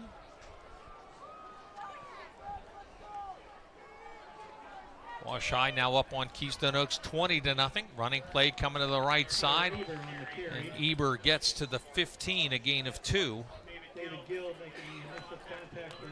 This is an opportunity for TJ where they absolutely cannot afford to not get in the end zone. It's been really tough on this offense so far. Eber's had a tough time on the ground. But gotta be able to score when you're in the red zone. 2nd down and 8 at the 15-yard line. I backfield behind Coling. Sends Piacquadio in motion. Hands it to the tailback. Eber's got some room and a blocker with him. 10 down inside the 5. It'll be a 1st and goal. Yeah, that's a big run right there. Finally get another well-blocked run. Pulling a couple guys across the formation. He had a big guy out in front as well, and Dom Metz. 11 yards for Eber, 46 yards on his 10 first half carries.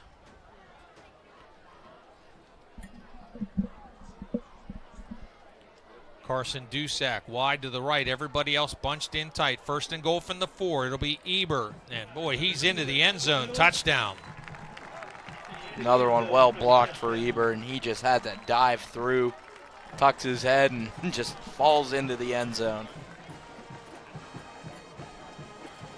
4-yard scoring run for Tyler Eber, and boy, he just found the seam and was in the end zone. Extra point attempt for Sam Wessel. First effort was blocked. Volumino to hold. Snap, hold, and no pressure this time. And the kick up and good.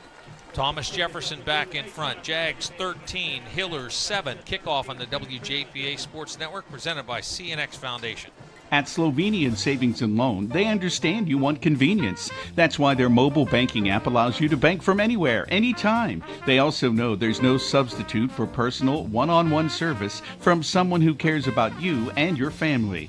Founded on honesty, integrity, and trust in 1925, and that will never change. Big enough to serve, small enough to care. Slovenian Savings and Loan on Boone Avenue in Strabane. SlovenianSavingsandLoan.com. Equal housing lender, member FDIC. Start strong and stay local. CCBC's Washington County College Center gives you the edge to get ahead. High school students can learn to fly before they drive with our Aviation Academy. If helping others is what you do, let us help you. Advance from LPN to RN and open new doors in your healthcare career. Or get ahead in college by earning general education credits. No matter your path, we're here to help you move forward. Learn more at ccbcwashington.com. Jags go 17 yards in 3 plays after the Jonah Williamson fumble. TJ now will kick, and the kick will hit at the goal line and bound into the end zone for a touchback. Wessel has done that so many times already this year. 8:25 to go first half, and Trinity down a score once again.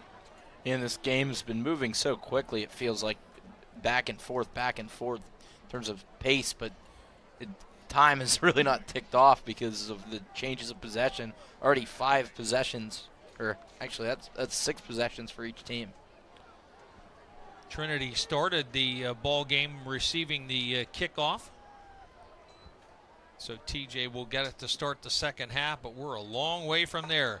Williamson with a play fake, pass to the right side, fingertip attempt by Chandler, can't make the grab.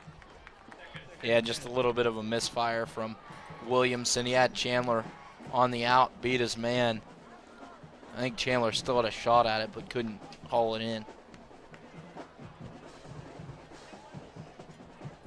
Williamson unofficially 4 of 7 for just 16 yards, and one of those completions resulting in the Chandler fumble lost. Trinity facing 2nd and 10 at its own 20-yard line.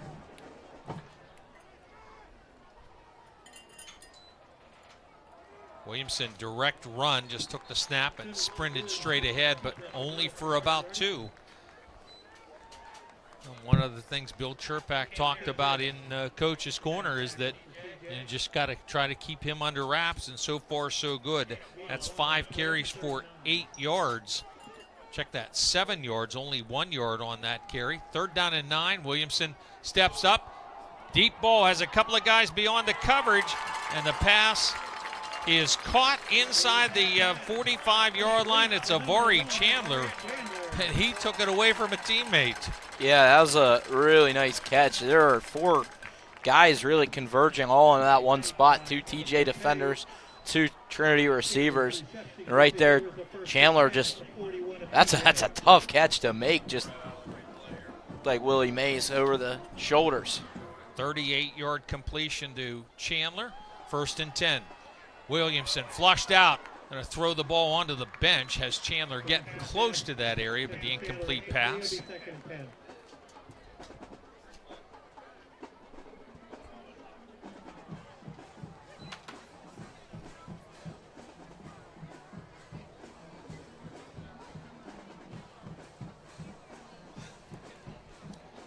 Bill Boehner, the referee, kept giving the 2-hand to the side of the hip motion as if was looking at intentional grounding, but certainly had Chandler in the area. 2nd down and 10 at the TJ 41-yard line. Williamson pulls it out, makes a man miss, stiff arm, and now will get inside the 40 before being shoved to the boundary just inside the 40-yard line, gain of only 2. I had to make a couple nice moves to pick up anything right there. Just kept getting strung out. Utilized that stiff arm again, but TJ, other than the touchdown run, has just been tackling really well in this game.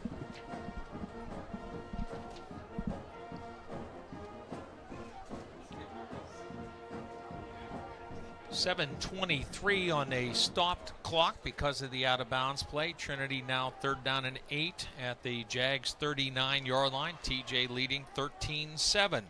2 backs in the backfield. Both stay home. Williamson launches it, has a man beyond the coverage, trying to come back to the ball is Berdar, and there is no flag. Got hit as he tried to stop and come back, but the incomplete pass. Yeah, he lobs it up, takes a little something off of it, and I think right there, Berdard had enough space where Williamson could put that on a line. My apologies, it was Kostelnik, the intended receiver. He had Chandler wide open out of the slot on a slot fade on the opposite side too. It would have been an easy completion for a score. Yeah, Williamson missed multiple opportunities there. If he just puts it out, he had Kostelnik beyond the defense. So now 4th down and 8. Trinity will go for it. Had punting troubles already tonight. 2 receivers wide each way. Gardner motions out of the backfield. Williamson down the middle of the field. Pass off the fingertips. Kostelnik doesn't make the catch, and the ball goes over on down. 7:13 to play. First half, 13-7 TJ back on the WJPA Sports Network, presented by CNX Foundation. Eber & Associates Insurance, the defense you need on your side. They'll help protect your home, auto, business, and the ones you love. For all your insurance needs, contact the hometown team at Eber & Associates online at eberinsurance.com or call 412-653-0600. Proud sponsor of Thomas Jefferson Athletics. Call Eber & Associates at 412-653-0600. 7:13 to play, 2nd quarter. Jags with the ball and the lead. Running play. Eber got off first contact to get across the 40 to about the 43-yard line. Gain of about 4 on the play. And that's going to be a possession that if Trinity loses this game, they're going to point to as a huge missed opportunity. That's back-to-back plays there. Trinity should have had a score on either of those, and Jonah Williamson just missed his guy back-to-back plays. 2nd down and 6 for the Jags. 2 receivers wide this way. Tight end set to the left, and now motion back to balance the set. Eber gets the call, and he's dragged down at the line of scrimmage by Georgie. Get credit for a yard on the play. 3rd and 5 upcoming. that time. Just everything kind of collapsed inside to Eber. Once again, getting in there for Trinity. Jackson Starr collapsing that angle. Couple of scores for you. Washington now up on Keystone Oaks 27-0 in the second. Waynesburg 16, Carlinton nothing in the second. Fort Cherry 28, Cornell nothing in the second.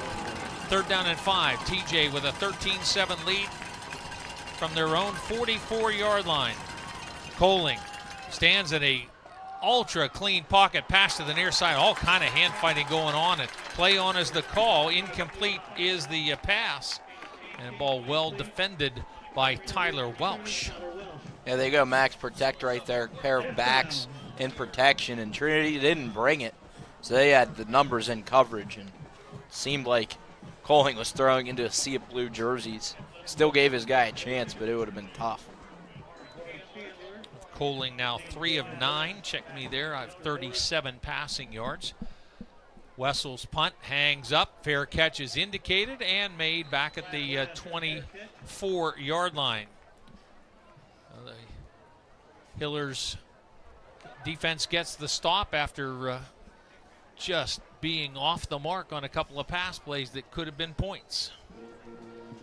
13-7 TJ with the lead. 5:45 to play second quarter. Coming up at the half, well, the PAC football report, but we'll also have a special guest, as I had a chance earlier today to talk to Guy Monaco about the Washington Greene County chapter of the Pennsylvania Sports Hall of Fame. And you'll get to hear that interview at halftime. Trinity 1st and 10 from the 24. Snap over the head of Williamson. It goes back to the end zone trying to pick it up, and Williamson is going to end up tackled in the end zone for a safety. Saw the trouble with the snaps last week at Ringgold. That was something that was really occurring a lot. And that time it's just clear over the head of Williamson. Just a terrible break there for Trinity. Have to. That's something seems so simple, but you have to have it right. Well, and how many times last week it just wasn't right? One after another, and here this one not only cost you yardage, but the 2 points, and you lose the football. Just a huge mistake. The 3rd mistake of the night for Trinity. 2 fumbles lost, and now the safety. 5:39 to play second quarter. 15-7 Thomas Jefferson with the lead. Team lost 24 yards on the play, and again the 2 points up on the board.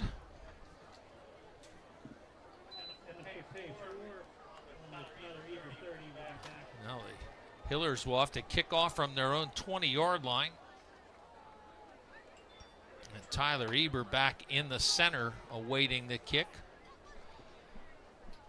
And now it'll be Cooper Cincinnati to kick.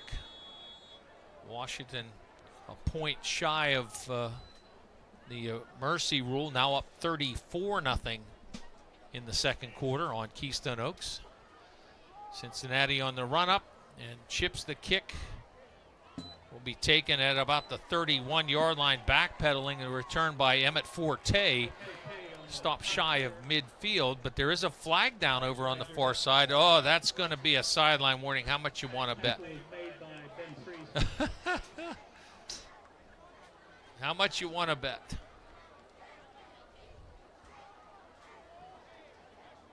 Oh, no, it's a face mask on Trinity. Oh, man, the second face mask penalty to go against Trinity. Well, now the officials are marking it off against Thomas Jefferson. Now, referee Bill Boehner clearly indicated face mask and pointed to Trinity, but was marked off against TJ. And that looks like, yep, now Bill Boehner says, no, that's correct. It was a foul on TJ. So the ball goes back to the 35-yard line. It's probably as good a scenario as Trinity could hope for.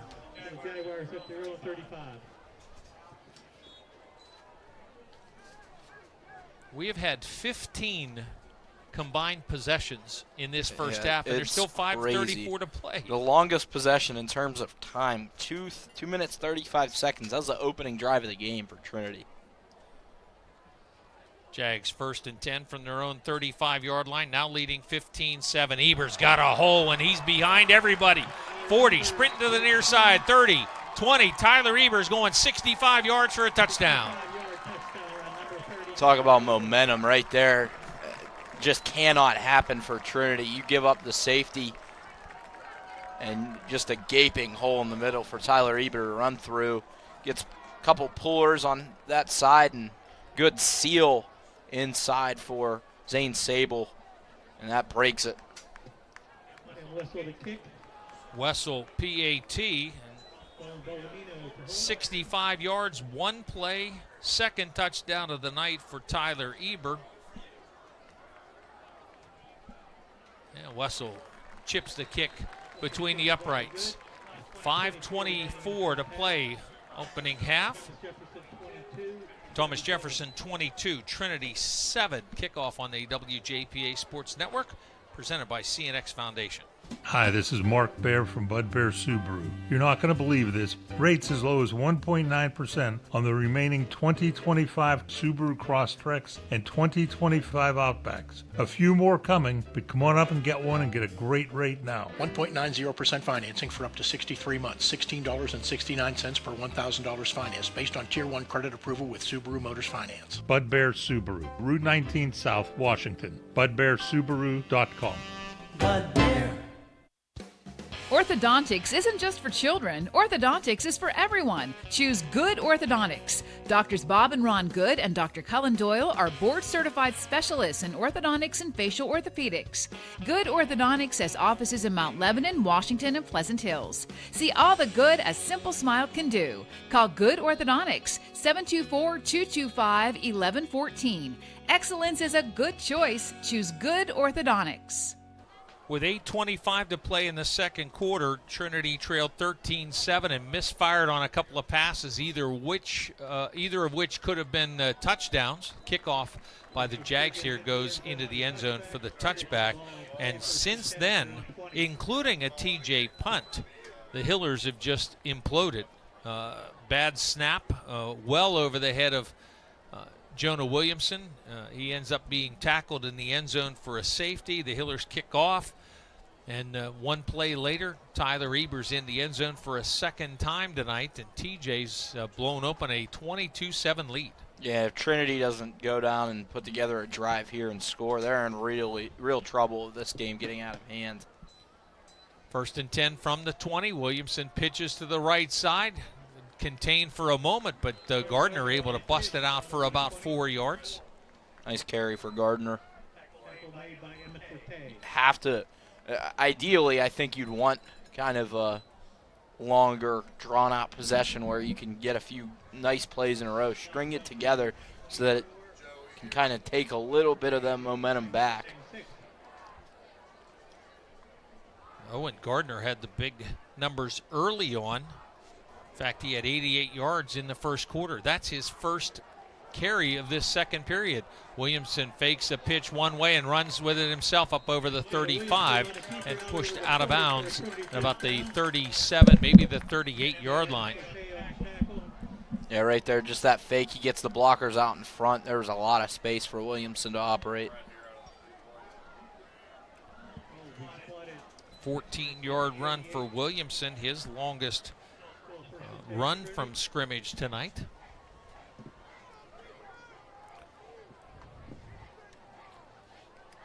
Second quarter, Moon 3, Peters Township nothing. Trinity down 22-7. Williamson on the pitch. It's Daniel Glass. As he got to the edge, he got whacked, taken down by Emmett Forte. Yeah, he gets pulled down from below and gets hit up top as well. Oh, really? No, that was all just Forte. Just takes him down, gets him by the feet, and just yanks him. First carry of the game for Glass. 1-yard run. California 22, Carmichael's nothing. That's early second quarter.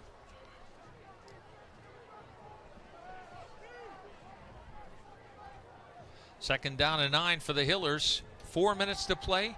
First half, swing pass near side, ball's on the ground. Going to be an incomplete pass intended for Glass, just off the mark.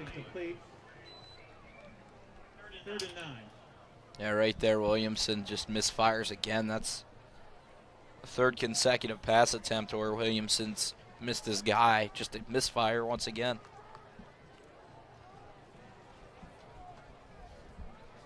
Trinity 3rd and 9 at its own 39-yard line, and TJ going to use a timeout. Will take one as well. 3:57 to play. Second quarter. Thomas Jefferson 22, Trinity 7. Back on the WJPA Sports Network, presented by CNX Foundation. You deserve a bank that drives your business. One that's with you for the long haul and knows how to keep your business rolling. At Washington Financial, we pride ourselves on delivering customized solutions, ones that are built for the unique journey your business is on. Go with the bank that gets you. Washington Financial Bank. Trinity 3rd down and 9, but TJ used the timeout defensively, trying to make sure they're set. And Bill Chirpak been at this long enough to know this is really, for Trinity, a crucial juncture in the game. Yeah, and I mean, by that extension too, and it's a big play for you too. If you can get off the field here, it sets you up to make it a 3-score game. Trips to the near side. Williamson looking to that near side pass across the middle, too tall, and laid his receiver out. And as Daniel Glass got undercut by Forte, and the incomplete pass brings up 4th down. Yeah, that's one of those misses that puts your guy in harm's way.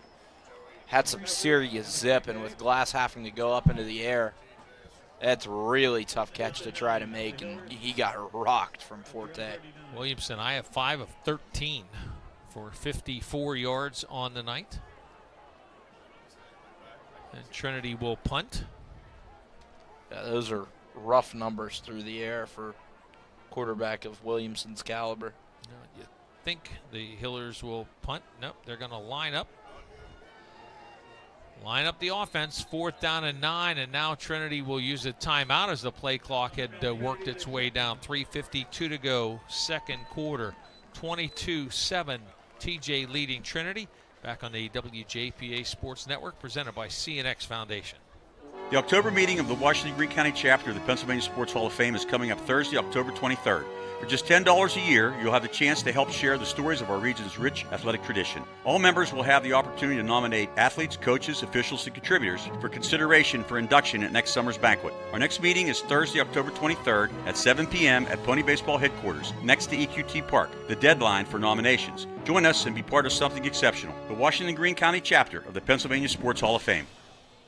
About 7 minutes and change ago, when Trinity lined up to go forward on 4th down, they tried then to draw TJ offside and then went ahead and punted the ball away.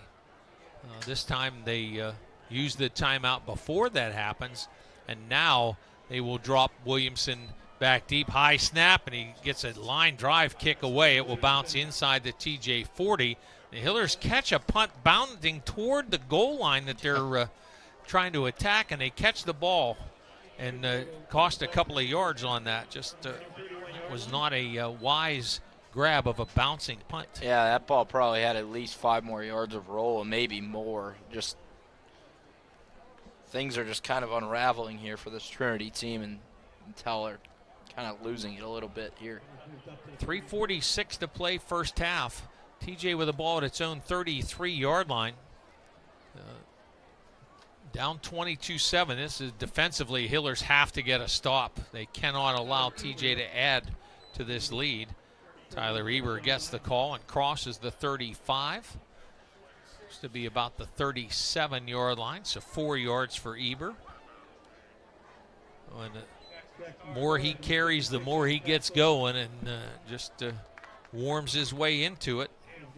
He seems like one of those guys. Seems like the more he gets hit, it's like he powers up by those. It kind of fuels him.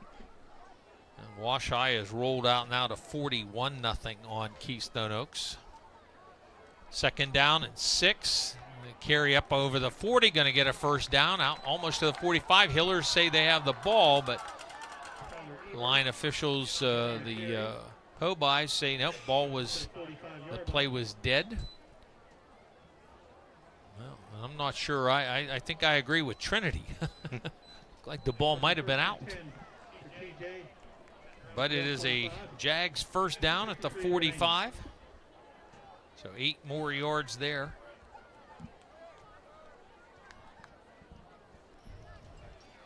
Single receiver to the top of the set, and the way the Jags are moving the ball on the ground, they're just going to keep it there. Eber with a nice jump cut. Going to get 2 yards out of that little move. Chandler forces him back in, and Andy gets pressured up the middle by Barron Johnson. 2:20 to play, first half. TJ leading 22-7.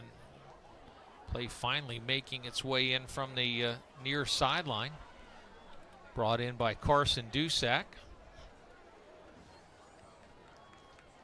Hayden King goes all alone over to the Trinity side.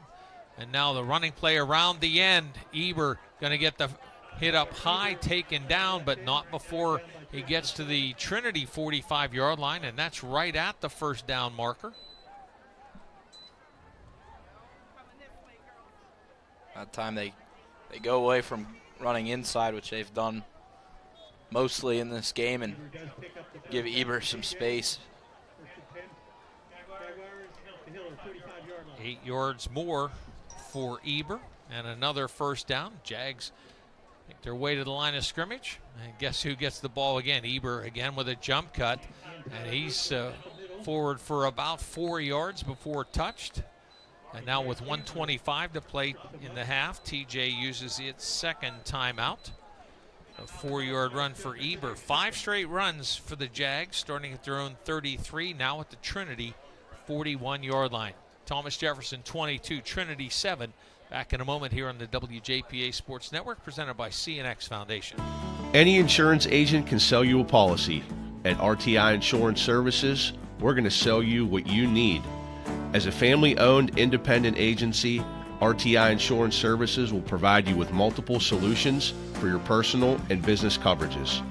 We're proud to support area athletes, families, and communities, and we'd love to help you too. RTI Insurance Services in South Point. Online at trustrti.com. Washai Keystone Oaks have gone to the half, 41-0 Washington, so they'll play the second half there with a running clock. Here it is 22-7, TJ with the lead. They've scored the last 16 straight points, including a couple of touchdowns and a safety. That Washai team is hot right now. They're playing some good football. Jags run a player in off the bench. Twins this way, tight end left, swing it to the Twins side. Inside out move, and the receiver, Hayden King, is knocked down. And boy, for the Jags, he's knocked out of bounds to stop the clock. Yeah, and he was still going forward. Yeah, front shoulder falls out onto the white. I really like dialing that up then. You've run it so many times in a row here. Go get one through the air quickly out. That 5-yard pickup. Second catch of the game by King. And now 3rd down and 1. Eber gets the call. Had the first down before Owen Gardner got a hold of him, but Gardner does make the stop. 1:12 remaining in this first half, and the Jags now at the Trinity 33-yard line. Yeah, TJ trying to move it a little quickly here. Don't have too much time. Eber almost broke another one, tackled inside the 30.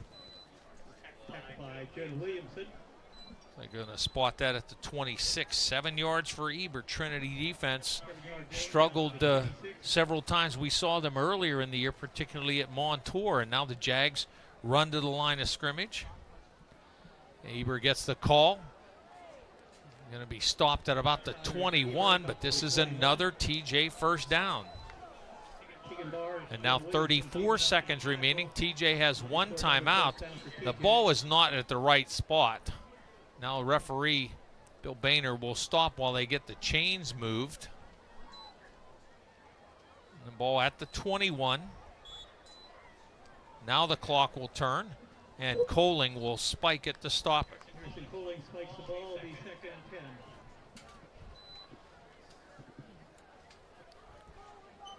Now the Jags with 30 seconds to go, and they're looking for a bookend here. They'll get the ball to start the second half as well, and by the time Trinity touches the ball again, this one could be out of reach. Yeah, it's really been a game where Trinity's felt dejected after that safety give up the big touchdown the very next play. And then an offensive drive that really didn't go anywhere. Now you got TJ just running it right down your throat. Ball at the 21, 2nd down and 10. Pass down the near sideline, going to carry the receiver, defender, and everybody else out of bounds, incomplete. Stops the clock with 25 seconds remaining. That was just a little wheel concept out to Eber. Pull the receiver on a post, try to create miscommunication outside, but Trinity's defense held up strong there in coverage. Upper St. Clair leads South Fayette 26-14 at the half. Waynesburg 22-0 on Carleton at the half. Chartiers Houston and Monessen tied at 12 at the half. Bentworth 28, West Green 0 also at recess. Jags 3rd down and 10 at the Trinity 21. And now Trinity is going to use a timeout to make sure they're set on defense. That is Trinity's final timeout of the first half. 22-7, Thomas Jefferson leading Trinity. Back on the WJPA Sports Network, presented by CNX Foundation. Since 1978, Quality Quick Printing has been a single source for all your business, organization, and corporate printing needs. A full-service digital document solution center, high-speed digital copying, large format, design and finishing, direct mail services, and so much more. Call their print solutions specialists to help with your next project. 724-225-9427 or visit qualquick.com. In the Big Six, Chartiers Valley leading Bell Vernon 14-7. That's in the second quarter. Trinity will end the season at Bell Vernon, playing on the beach. 3rd down and 10. TJ at the Trinity 21-yard line. 25 seconds to play before intermission. Jags leading 22-7. Piacquadio goes in motion. Eber takes the handoff, running left side, and it's going to be tackled forward and down at about the 17-yard line. Bring up 4th down. I think TJ's just setting up for a field goal. No timeout yet. I think they're going to let it run all the way down and set up for a last-second field goal. Eber's 22nd carry of the first half. TJ will take the final timeout with 2 seconds to play. 22-7, Thomas Jefferson. We're back on the WJPA Sports Network, presented by CNX Foundation. Friday night lights bring our community together, but too many families in Washington County are being torn apart by opioid addiction. I'm Commissioner Electra Janis, and I want you to know you're not alone. Help is here. If you or someone you love is struggling, call our confidential helpline today at 724-228-1234. That's 724-228-1234. Together, we can fight addiction and build a stronger future for Washington County. Sam Wessel has hit a couple of field goals on the season. The line of scrimmage is the 17. Now it looks like Wessel trying to direct Don Volumino about where to set this. It's going to be at the 24. Make this a 34-yard field goal. Right in the middle of the field. Hillers try to bring pressure. Good, strong leg by Wessel. And the kick is no good. It was just outside that far upright. And that will end the first half. The Hillers get somewhat of a break with that here to end the first half. 24 minutes in the books. Thomas Jefferson 22, Trinity 7. We'll get you a recap of the first half when we come back on the WJPA Sports Network, presented by CNX Foundation. Working overtime on your business needs? With First Federal of Greene County's Commercial Lending Department, your next step is closer than you think. From real estate secured purchases to refinancing, your loan starts and stays here. And now First Federal is offering business basic checking, business statement savings, and merchant services. First Federal will help you take care of business. For more information, visit online at ffgc.bank. First Federal Savings and Loan Association of Greene County. Member FDIC, Equal Housing Lender. Touchdown, Waynesburg! Ever wanted to work behind the scenes of a sports broadcast? Waynesburg University's Department of Communication gives you the opportunity to do just that. Our students produce the show, call the action, and tell the story as it happens. Or get involved in the sports information side, taking stats, PA announcing, and delivering the results to a growing sports audience. The Waynesburg University Department of Communication is waiting to hear from you. So what are you waiting for? For more information, visit waynesburg.edu. Trinity had a 7-6 lead, but the Hillers kind of imploded and find themselves down 22-7 at the end of the first half.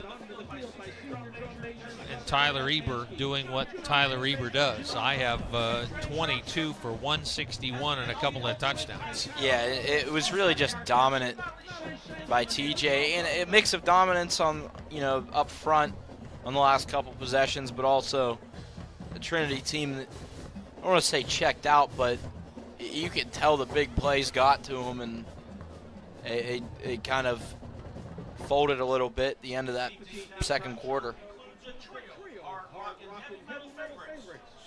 Thomas Jefferson Band going to take the field here first. We'll switch down there and enjoy a moment or two of the Thomas Jefferson Band.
Thomas Jefferson Band performing for the crowd here at Hiller Field. Let's get you a recap of the scoring.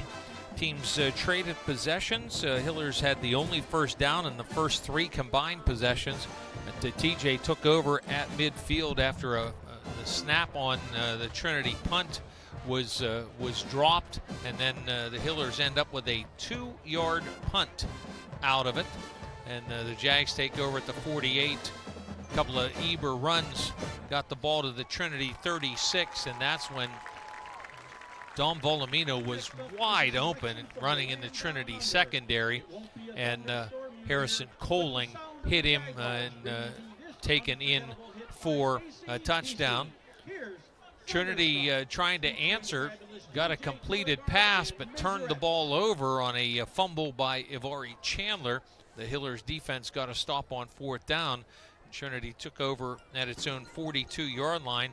Owen Gardner rumbled 58 yards for a score, and the Slagle extra point broke the tie. TJ had missed their extra point, and Slagle hit his for a Trinity 7-6 lead. The game kind of slogged into a punt exchange, but Trinity taking it over its own 14-yard line, put it on the ground for a second time. Jonah Williamson coughed the ball up, and the Jags responded 3 plays later. Eber from 4 yards out. Wessel's extra point put the Jags up 13-7.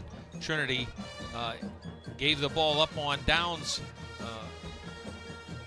and then after a long pass play, and 2 of the next passes for Trinity could have been touchdowns, but just off the mark and not caught. And TJ took over at its own 39-yard line, had the punt. Trinity got the ball at its own 24. And the first play of that series, ball snapped well over top of Jonah Williamson. He tracked it down in the end zone, but was tackled there for a safety. Free kick then. TJ took over at its own 35-yard line, and Tyler Eber sprinted 65 yards to the house to give the Jags what turned out to be their halftime lead at 22-7.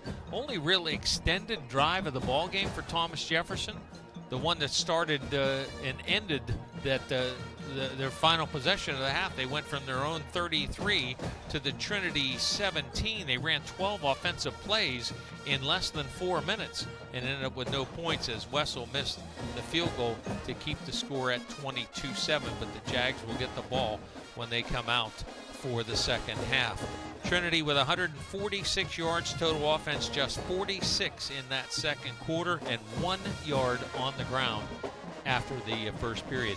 Jags, meanwhile, really stepped it up, 128 yards rushing in that second period, 158 total rushing yards in the first half, and 200 yards total offense. They outgained Trinity 132-46 in that second quarter. 92 yards rushing for Owen Gardner, 161 for Tyler Eber. Neither quarterback has been really very instrumental in anything happening. Both really struggling. I have Williamson 5 of 13 for 54 yards and 1 turnover in there, plus Williamson also guilty of a turnover on a running play. And Harrison Coling, sack, fumble, lost 3 yards, and also was just 4 of 12 for 42 yards, but has that touchdown pass that Dom Volumino was wide open. Coling hit his, Williamson didn't hit his wide open receiver for a touchdown.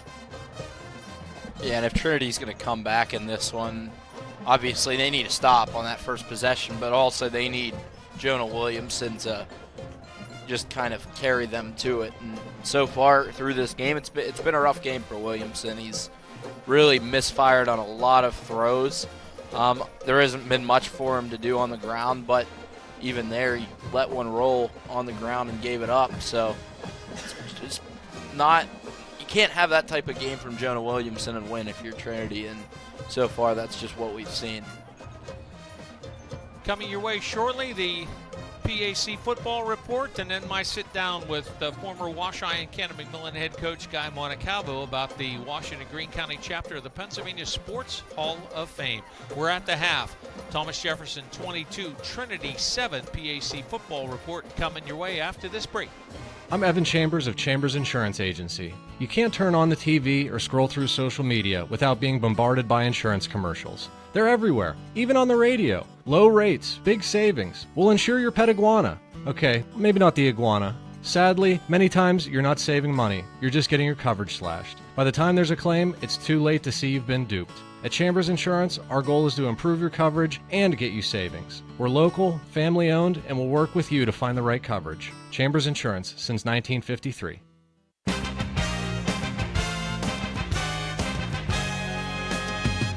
Welcome to the PAC Football Report for October 4th, 2025. I'm Joe Underko. This week we will take a quick look back at last Saturday's football action in the President's Athletic Conference, while also previewing Week 5 contests this Saturday. All 5 PAC road teams posted league victories on September 27th, while Westminster had the weekend off. In a battle of 2024 PAC co-champions, W&J opened the game with 34 unanswered points en route to a 34-14 final at Grove City.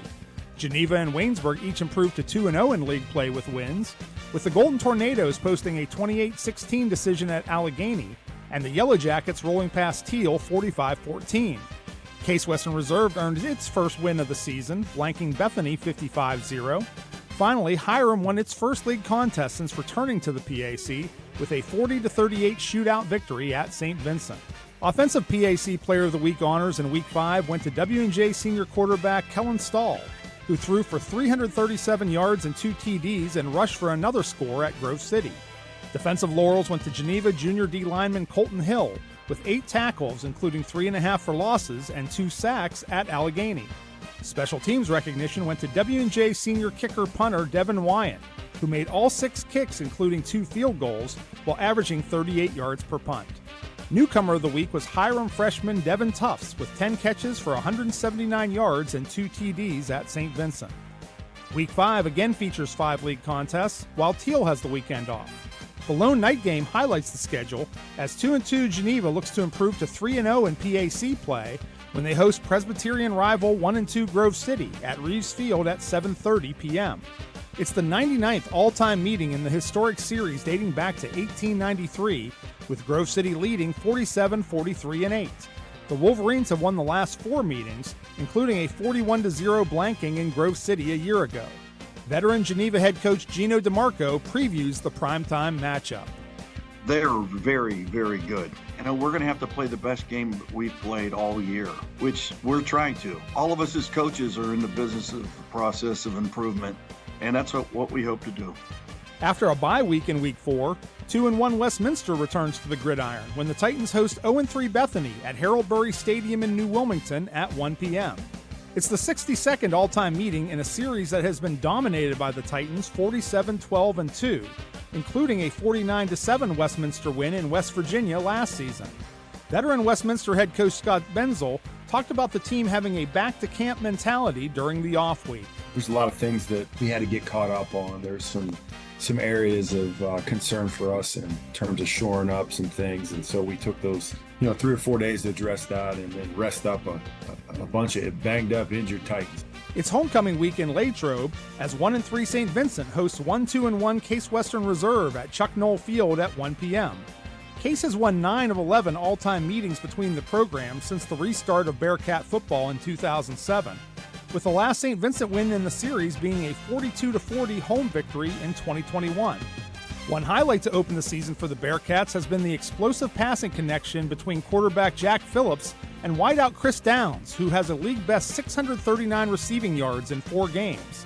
St. Vincent first-year head coach Casey Goff talks about the reasons for the duo's early success. Chris and Jake both take pride in their positions and what they do, and they work extremely hard at it. They work hard in the meeting rooms, they work hard in the field, and they've been able to develop that connection. In other Week 5 conference contests, 2-2 Waynesburg also looks to improve to 3-0 in league play, as the Yellow Jackets host 1-3 Allegheny at Wiley Stadium in Waynesburg at 1 p.m. The teams first met in 1922, with Allegheny winning the first 6 meetings, before Waynesburg posted its first ever win over the Gators last year, winning a 44-41 shootout in Meadville. Finally, 1-2 Washington and Jefferson travels to face 2-2 Hiram at Henry Field in Hiram at 1 p.m. It's the 20th all-time meeting between the programs, with the Presidents leading 11-7-1. The teams last met back in 1992, with W&J defeating Hiram 61-6. That's all for this edition of the PAC Football Report. Log on to the conference website at www.pacathletics.org all season long for the latest news, scores, statistics, and other information. You can follow us on social media via X, Facebook, and Instagram. Links available at the PAC website. I'm Joe Underko. Thanks for listening, and we'll see you at the stadium.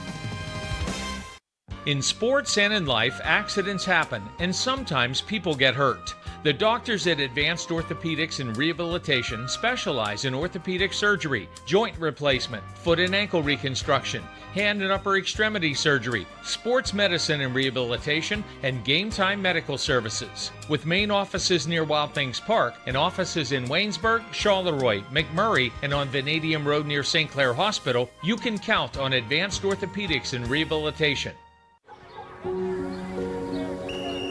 My dream field has a scoreboard with a giant TV.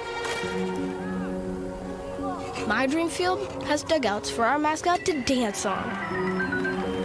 My dream field has lights to play at night. And a duck pond. CNX is making dream fields come true by donating millions of dollars throughout Appalachia. Nominate your field at cnx.com/dreamfields. Here at halftime on our WJPA Sports Network feature games of the week, I'm Bob Gregg. It's great to have you with us tonight, whether you're enjoying the Thomas Jefferson Trinity game or the Wash High Keystone Oaks game. With me right now is a longtime friend, former Wash High head football coach, Canada McMillan head football coach and athletic director, Guy Monaco. He's the chairman of the executive committee of the Washington Greene County chapter of the Pennsylvania Sports Hall of Fame, here on behalf of board president Dan Alderson. Why is that organization so important? Well, Bob, it's an organization that highlights coaches and athletes and officials and contributors and teams of yesteryear that have been the earmark of this great history we have here in Washington and Greene County. With all of our athletic teams. And it's just an organization where we have a group of guys on our executive committee and on our board of officers that are looking to give back, because athletics has done so many things for all of us in so many realms of our existence. So you have a number of people who get inducted every year, but that's not the only thing that the organization's about. No, it's not, Bob. We've really branched out. We've gone from where we used to give a $1,000 scholarship to one student athlete in Washington and Greene County about 10 years ago. And this particular past year, in 2025, at our banquet in June, we awarded nearly $14,000 in scholarships to student athletes. We honored 6 student athletes, and we also gave $3,000 to our 2 Courage Award winners and our 1 Ed Monaco over and above and beyond award. And we also gave $1,000 to Trevor Popek and his foundation for dealing with young people who have problems with their vision. Where does the money come from? Well, we've been really blessed. We have a golf outing every year. That's probably the biggest fundraiser we have. Zach Zabrowski, who of course is the principal at Trinity High School, and donates his time as our vice president, and he runs the golf outing, and that golf outing has brought in upwards of $25,000 a year for us. And then we have some wonderful sponsors, some people like CNX and GBU, Printscape, the Pony League World Series, and of course individuals like Bob Gregg, who contribute to us every year. You and I have both been inducted into the Hall of Fame. How can other people get involved in what happens? Well, we really have a plea for membership right now, Bobby. We've literally got about 10 or 12 individuals that run this organization. We've got over 200 former inductees in the Washington Greene Hall of Fame who we're putting a plea out. We need help. We need additional manpower and women power. It's very simple to join. You don't have to be an inductee to join this organization. In fact, 3 or 4 of the people on our executive committee are not inductees. I mean, Zach Zabrowski's a young man. He hasn't been inducted yet.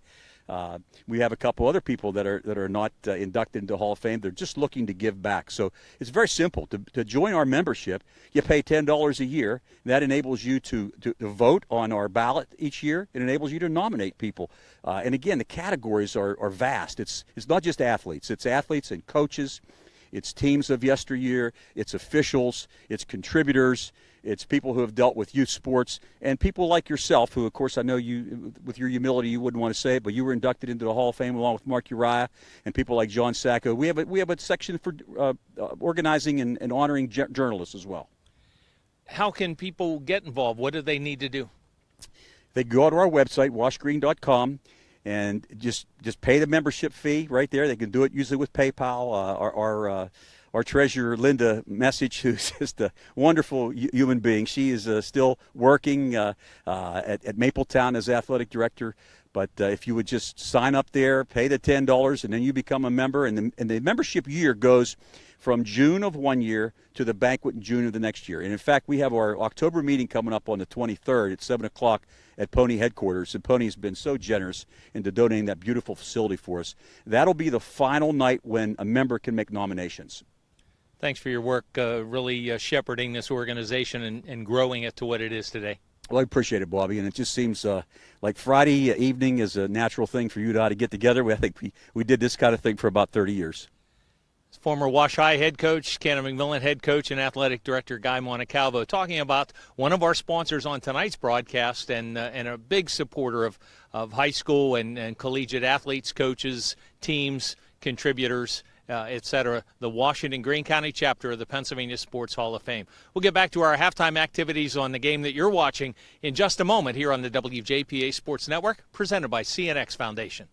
Slovenian Savings and Loan is here for your life, your future, and your dreams. While life's pace seems to get faster and faster, Slovenian Savings and Loan still stands by its traditional values of honesty, integrity, and building personal relationships. Enjoy all modern conveniences to make banking easy, combined with a down-to-earth, face-to-face way of doing business. Slovenian Savings and Loan on Boone Avenue in Strabane. Big enough to serve, small enough to care. Equal housing lender, member FDIC.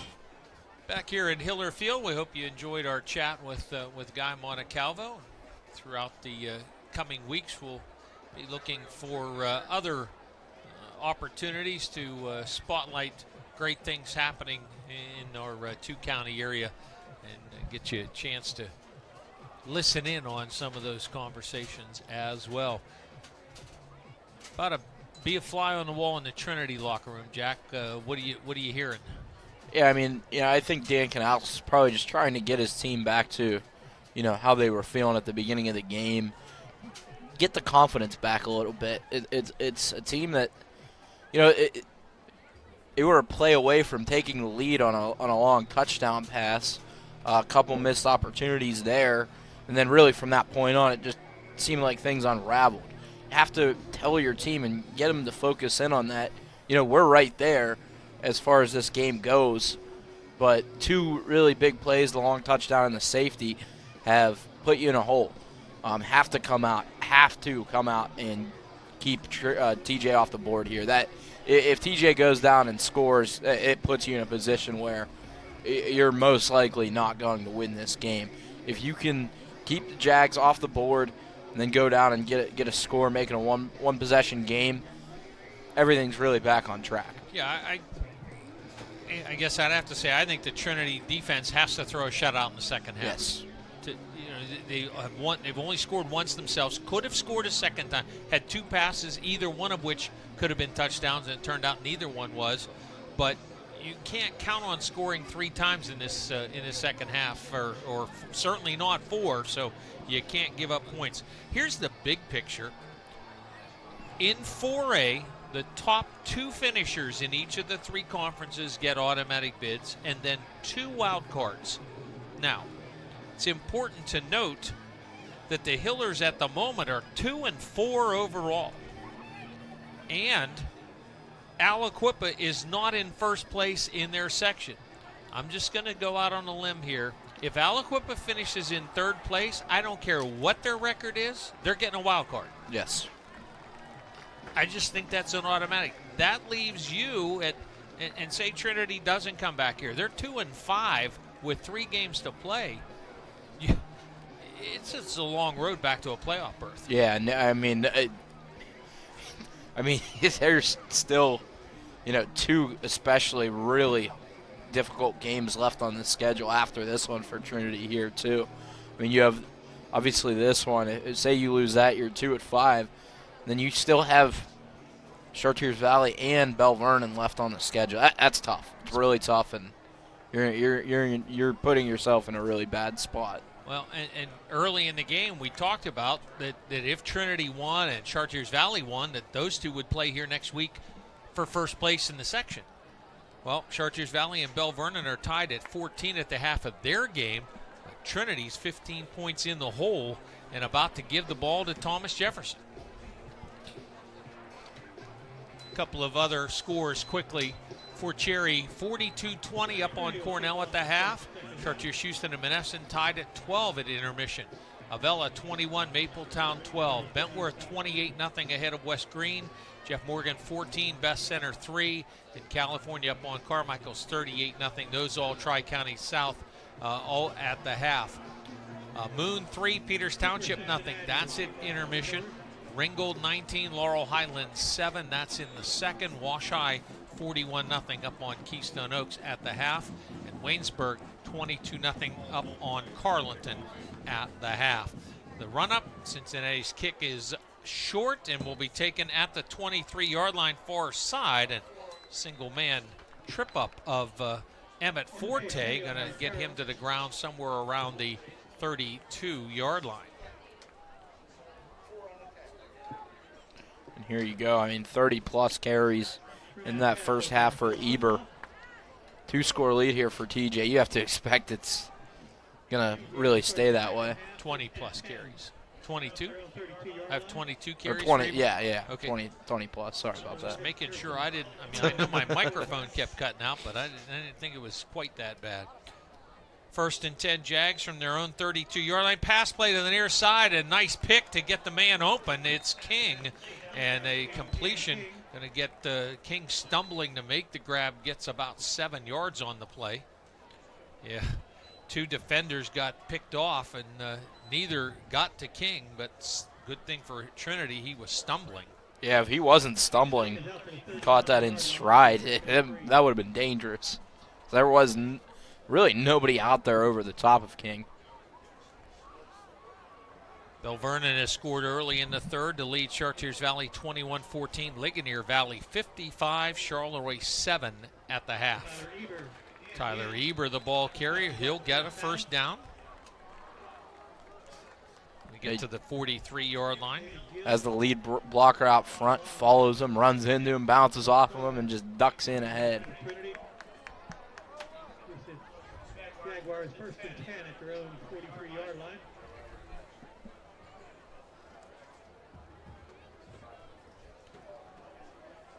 Minute gone in this third quarter. TJ with a new set of downs will send single receivers each way. Slot receiver this way goes in motion, putting twins left, running play, trying to go up the middle. Eber can't keep both feet moving, but he's going to fall forward for a couple, just willing himself forward. Ran into his own lineman up front, and that's what really stopped his momentum. Trinity staying strong in the middle. Gonna have to repeat that quite a few times to get these stops in this second half. 2nd down and 8.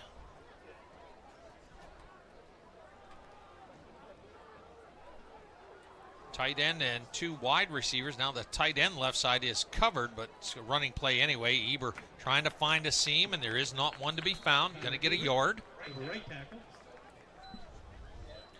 And just to explain what I meant when I said that the tight end was covered by a wide receiver, that makes the tight end not an eligible receiver, but it only matters if you throw the football. Yep. A big 3rd down and 3 play. Or 3rd down and 7, excuse me. 3rd and 7. Twins left, single receiver this way, single back. Coling flushed out, rolls to his left, flag down in the backfield, pass down the far side. And it is caught, is picked inside the 30. It's Chase Kostelnik. The flag is in the backfield for offensive holding. Coling throws his 3rd interception of the year. And Kostelnik engaged with Hayden King, and Kostelnik comes out with a football. That's a really nice play by Kostelnik to, in coverage, make that grab sliding down. Really tough catch to have to make.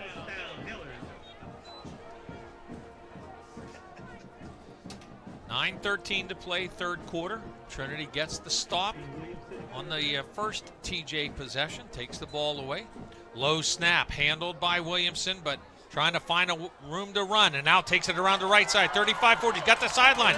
Only Forte with a shot at him, and Forte knocks him out of bounds. Oh, that's just what the doctor ordered for this Trinity offense. Now you make the big defensive play. Looks like really a broken play, and Williamson's able to make something out of nothing there, get outside and turn it into an explosive. Well, and another bad snap, and that just, I mean, we saw that play after play a week ago. We saw 2 points end up on the board tonight, and then the touchdown, but you just can't have it. And Williamson saved the bacon there, 29 yards on the run. 1st and 10 at the TJ 41-yard line. Gardner takes the handoff on the option, and Gardner pounds down to about the 30 for a first down. And Trinity got away from running the ball in that second quarter. Just 6 carries, and then the bad center pass on the ground. Gardner goes over 100 rushing yards with that 11-yard sprint up the hash mark. Now the ball at the TJ 30. 8:35 to play, third quarter, 22-7 Thomas Jefferson. Trinity trying to get back to within one score. Williamson shows to Glass, keeps it himself. Williamson forward for 5, maybe 6. Lunges inside the 25. Have to be able to punch this in now. That's another good fake. You get a blocker out in front for Williamson. That option hasn't been there much going the other way with Williamson reading the outside. That time it's the running back going the outside and Williamson keeping it up inside. Sam Magala goes wide to the top of the set. Berdar to the near side. 2nd down and about 4. Williamson on the option pitch to Glass. Put a foot in the ground, cuts around the block. Inside the 10, Glass to the end zone, touchdown. Yeah, flag down though in the offensive backfield. This one's going to come back, I think. Holding against Trinity.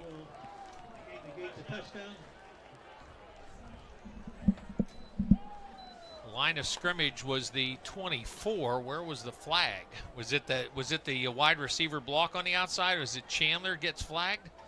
Yep, it was. Yep, that's what they're going to call there. Yep, he hooked an arm, and so it'll be marked off from the spot of the foul, which was up the field. At least I think so. Yep, they'll take it back out to the 32. Moves the ball back to the 32-yard line. Glass will get a couple of yards statistically. Trinity's second penalty of the game. Now 2nd down and behind the sticks. Williamson on the keeper gets inside the 30 and will be tackled at the 27. Run of 5. It's another fake pitch. You've seen him utilize that a few times. Mentioned how important this half would be for Williamson to really have to try to carry this team back in. He's done a good job on this drive so far. Low snap, ball's on the ground. Williamson picks it up and is able to run out of trouble. Now flicks it near side to Chandler, inside the 20, and then knocked out of bounds. Should be a first down. That's 2 plays now on this drive where the snap's been really poor, and Jonah Williamson's been able to save him. Really, really good play by Williamson to pick that one up and get outside the pocket and make that throw to Chandler. 9 yards on the pass play, first completion of the second half. Chandler, I believe that's his 20th catch of the year. 2nd of the night. Though he'd like to have the first one back.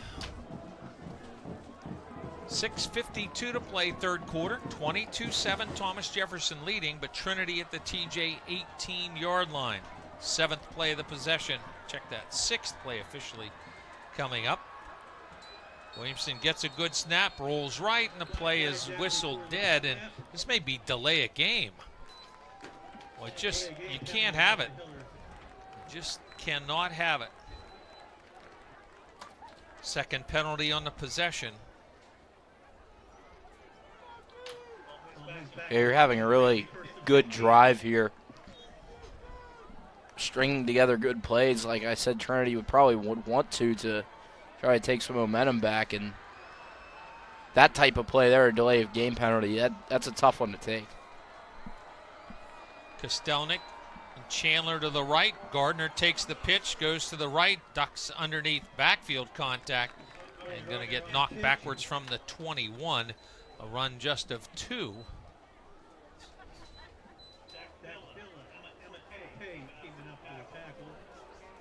Hillers had success early in the game running wide, and again later in that second quarter, but not so this time. Gain of 2, make it 2nd down and 13 at the 21. 6:15 to play, third quarter. Hillers down a couple of scores. Williamson to pass, clean pocket, throws for the end zone. Receiver beyond the coverage, the ball caught by Kostelnik, touchdown. Chase Kostelnik got the pick to get Trinity the ball. Makes a great catch on a really nice throw on that corner pass from Williamson. Put enough sauce on it, and his guy Kostelnik goes over the defender to make the grab. Kostelnik's second TD reception of the year. The Hillers will kick the extra point here. Evan Slagle, high snap. Schreier tees it up. Slagle's kick hits the upright. That all started with another bad snap. It almost went over the head of Schreier. 6:03 to play, third quarter. Thomas Jefferson 22, Trinity 13. Kickoff on the WJPA Sports Network, presented by CNX Foundation. Start strong and stay local. CCBC's Washington County College Center gives you the edge to get ahead. High school students can learn to fly before they drive with our Aviation Academy. If helping others is what you do, let us help you. Advance from LPN to RN and open new doors in your healthcare career. Or get ahead in college by earning general education credits. No matter your path, we're here to help you move forward. Learn more at ccbcwashington.com. Eber & Associates Insurance, the defense you need on your side. They'll help protect your home, auto, business, and the ones you love. For all your insurance needs, contact the hometown team at Eber & Associates online at eberinsurance.com or call 412-653-0600. Proud sponsor of Thomas Jefferson Athletics. Call Eber & Associates at 412-653-0600. Cincinnati puts the foot to it. This kick's going to carry back to about the 2-yard line to return up over the 10, the 15, and Forte is fortunate to get back to the 20-yard line. Line drive kick there by Cincinnati, and Forte does indeed. If he lets that go, it carries into the end zone, but he caught it and made it pay off to get at least out to where it would have been. Yeah, and he thought it was going to be shorter than it was. He misjudged it severely. That's a big missed extra point there for Trinity. I'm usually a proponent of, if you're going to need a 2-point conversion, you go for it as early as possible so that you know what to do. Right there, didn't matter either way. Trinity misses it. Well, and again, another bad snap. 1st and 10 Jags from their own 20-yard line. Receiver King motions across the entire formation. Coling steps up with pressure, and now will run with it. He's got 5, 10, 15, and out of bounds on the Trinity bench. Good decision from Coling. Drops back with that flag down there, too. Far side of the field. Holding against Thomas Jefferson. Wipe out the run. Well, he ducked underneath pressure right away. End of 3 quarters. Bentworth 42, West Green nothing. Third quarter score, Wash High 47, Keystone Oaks nothing. Ball goes back to the, I think they're going to put the ball at the 12-yard line. Yeah, ball at the 12, so a couple of yards for Coling downfield, but the holding penalty. Eber gets the handoff. Boy, Eber is wrapped up just across the 15. And again, another situation the Hillers need to get a stop here. They still need 2 scores. That extra point meant that they going to have to still score twice. Eber's carry to the 16-yard line. So Eber for 4.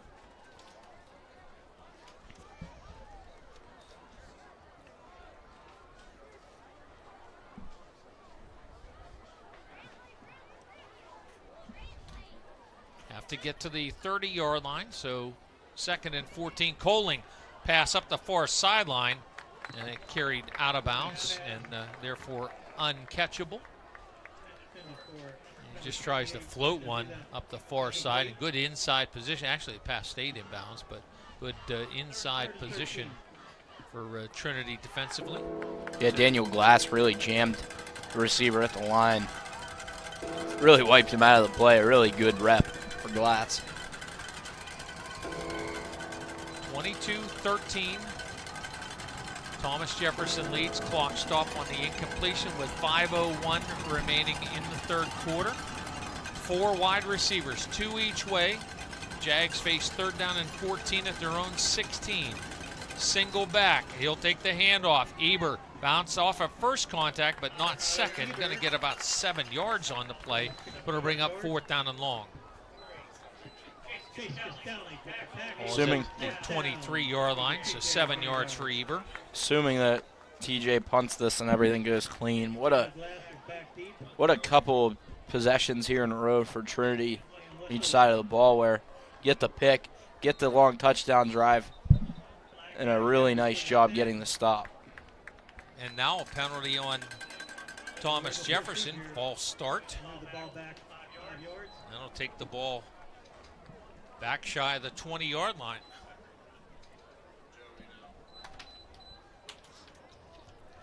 Ball back to the 18. It'll be 4th and 12. 30 yards on 5 penalties.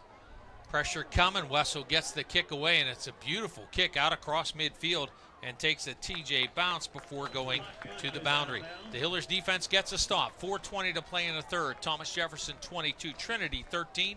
Back on the WJPA Sports Network, presented by CNX Foundation. Hi, this is Mark Baer from Bud Bear Mazda. We have a great opportunity for you. 2025 Mazda CX-30 lease. Only $29.99 down for as low as $289 a month. Come on up, drive one home today. 33-month lease at 10,000 miles per year with $2,999 due at signing. Payment includes $750 Mazda owner loyalty. Must qualify. Based on Tier 1 credit approval through MFS. Bud Bear Mazda, Route 19 South, Washington. BudBearMazda.com.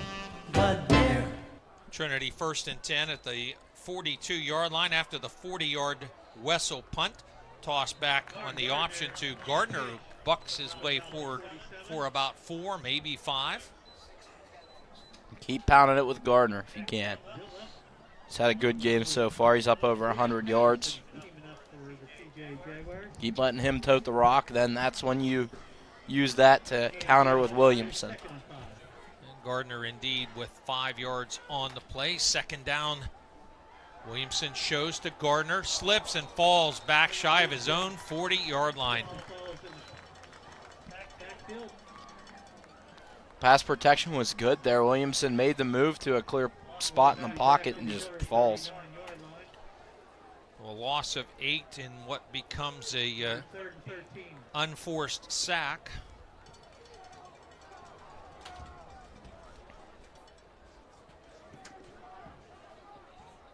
That's a huge loss, really. Now 3rd and 13. The clock continues to turn. 3:15 to play in the third quarter. Trinity down 2 scores. Williamson gets the ball to Sam Agala, trying to make a move. Gets across midfield. Sam Agala gets the 1st down as he keeps on working his way through traffic and moves the sticks. I think Sam Agala really took the tough road there.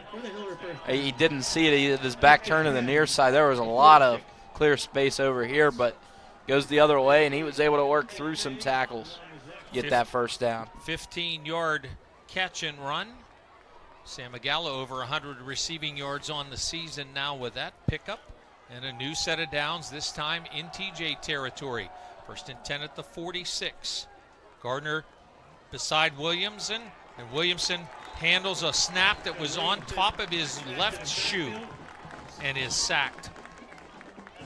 I mean, that single-handedly is almost the reason that Trinity's trailing in this game. I mean, the bad snaps have taken a point off the board directly on the extra point, given TJ 2 points on the safety, and gave TJ the ball on a drive where they scored. I mean, the bad snaps have really played an effect in this game. Well, the Hillers had enough last week to overcome that. Tegan Barr down over the ball, snaps it to Williamson. Clean pocket, Williamson, long pass down the near sideline. Berdard trying to get to the football and is cut off out of the route, could not get back to the ball. And the incomplete pass brings up 3rd down and 15. Yeah, Jarrett Beacoat in coverage. Just hand fighting back and forth right there. Yeah, you got to run through the hand fighting, though. Yeah. You got to keep up full speed. And he kind of took some off there. Absolutely right. Definitely not enough to get a call, I would say. Wash High now up 55-0 on Keystone Oaks. 3rd and 15. Gardner takes the handoff, comes around the bend, got 5, and knocked out of bounds on the TJ bench at about the 44-yard line. Gonna pick up 7, but now 4th down and 8. This is key right here. Obviously, any 4th down at any point in the game is going to be a big play. Trinity has to pick this up. Chartiers Houston and Monessen, end of 3 quarters, tied at 12 at Monessen. Gardner goes out of the game. Trinity facing 4th down and 8 at the TJ 44. 2 receivers wide each way, 3-man front. Williamson makes a man miss for a moment, keeps the play alive, pulls it down. Now will throw, ball underthrown, diving attempt. Avari Chandler's going to get the catch, and it's going to be good for a 1st down. What a play once again by Williamson. His right guard really gets blown up off the line of scrimmage. Immediate pressure from the TJ front, and he was able to work through it. Underthrown ball, and Chandler makes the grab. Needed 8, got 8 plus the length of the football, maybe. 1st and 10 outside the 35-yard line. Williamson, pass into the center of the field, and a pass just not caught this time. Chandler just didn't squeeze it. Yeah, that's one that needs to be caught. We've seen Chandler make some big plays in this game. Long catch, got a 4th down stop, but fumble, the drop there. 1:09 to play, 3rd quarter. Thomas Jefferson up 22-13. Trinity now lost about half a yard on that incomplete pass. The ball now much closer out to the 36. 2nd down and 10. Williamson fakes the quick pitch and now throws. Running free is Chandler, and he can't make the grab. Wide open. That's the 3rd pass tonight for Trinity that if the pass is on the money, it's a touchdown. Yeah, that one just...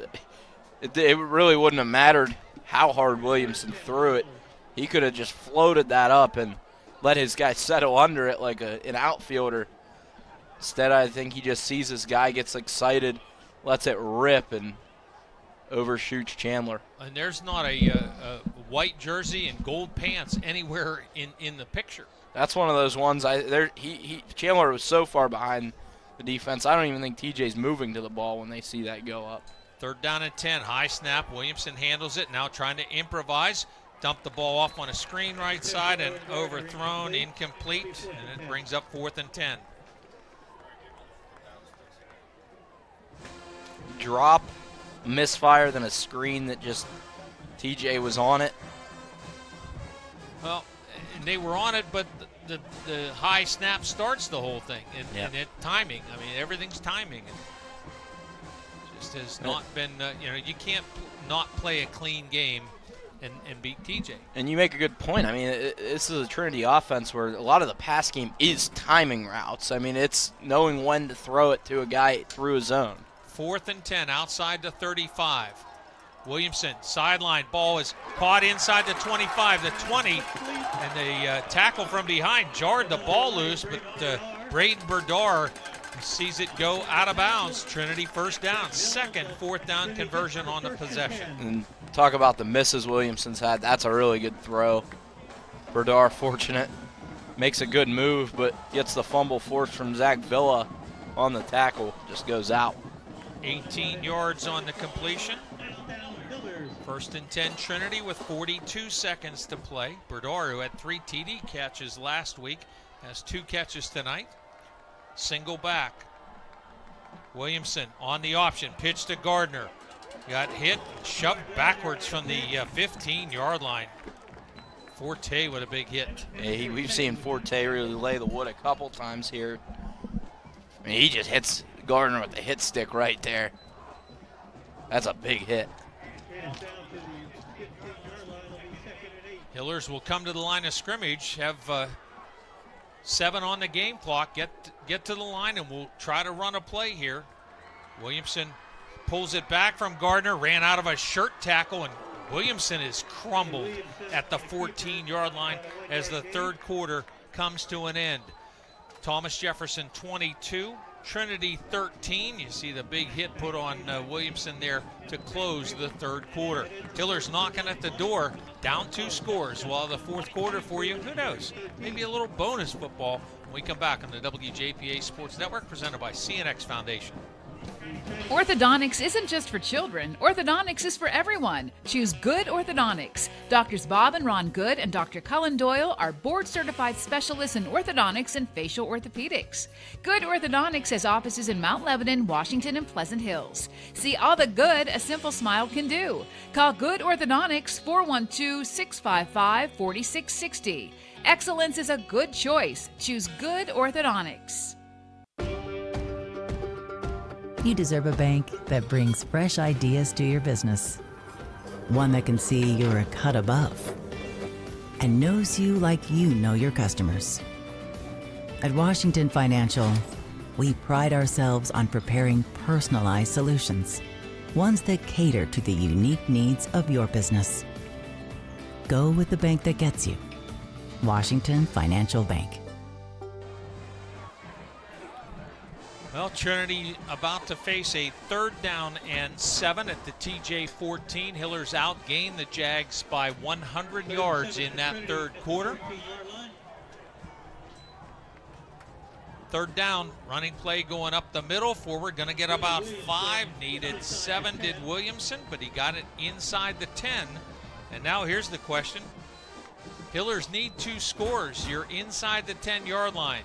You go for it here, 4th and 2. Converted a couple of 3rd downs already, or a couple of 4th downs already. I have to say, with how the snaps have been and how the snap was on that extra point, I think you probably just keep your offense out.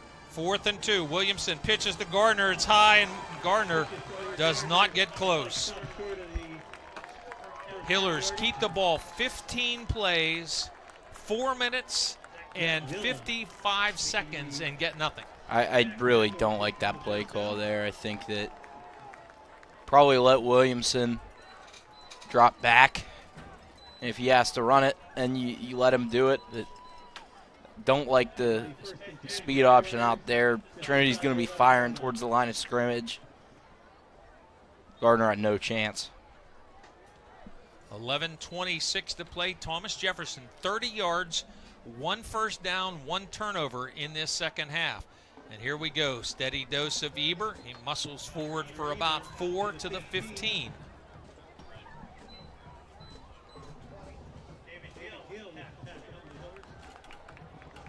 And the Hiller defense going to need 2 more stops. That's the problem with not getting points there. Tyler Eber, 28 carries for 186 unofficially.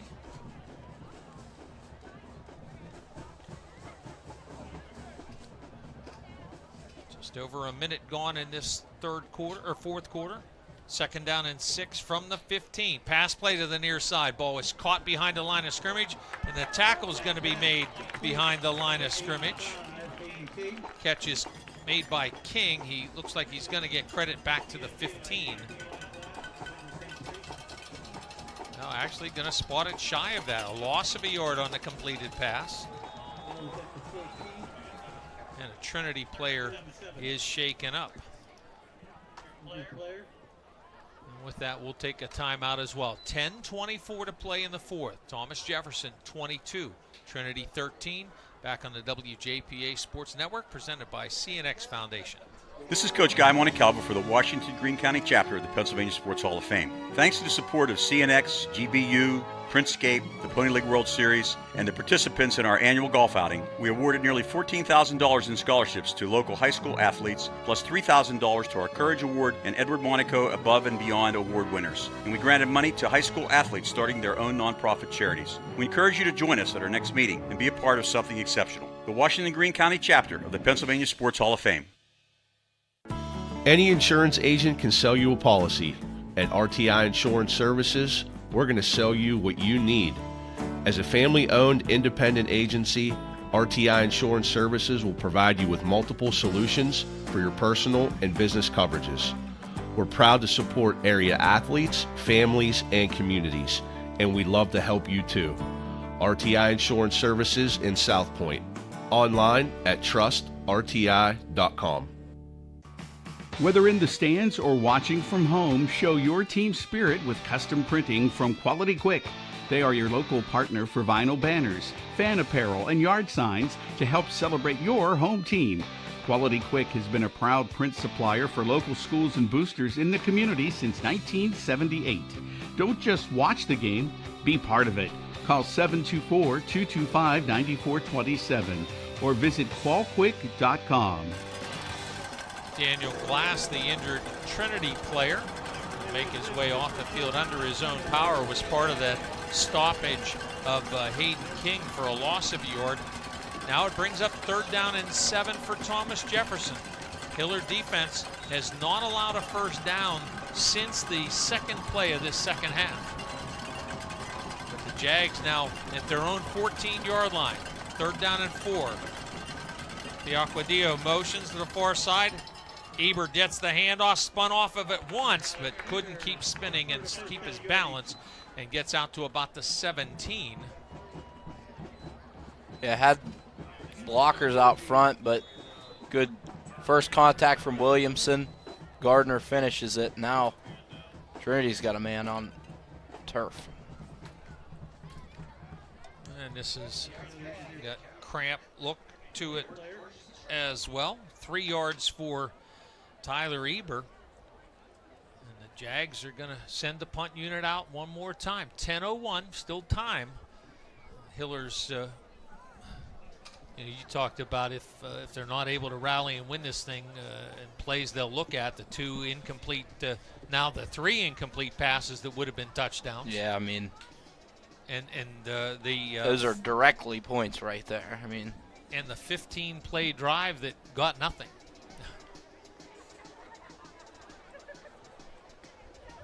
Drove to, it's not like you went a long way. 40 from your own 42-yard line. Convert a 3rd down with a 15-yard pass play to Sam Agala. Convert a 4th down with a 9-yard completion to Chandler. Then after 3 straight incompletions, probably the best throw of the night from Williamson to Braden Berdar to get the first down. And a couple of short runs, a medium run, and then a high pitch that just really Gardner did not have much of a chance. A 4th down coming up. 4th down and 4 for the Jags at their own 17-yard line. Wessel to punt. Hillers had several players close on an earlier Wessel punt.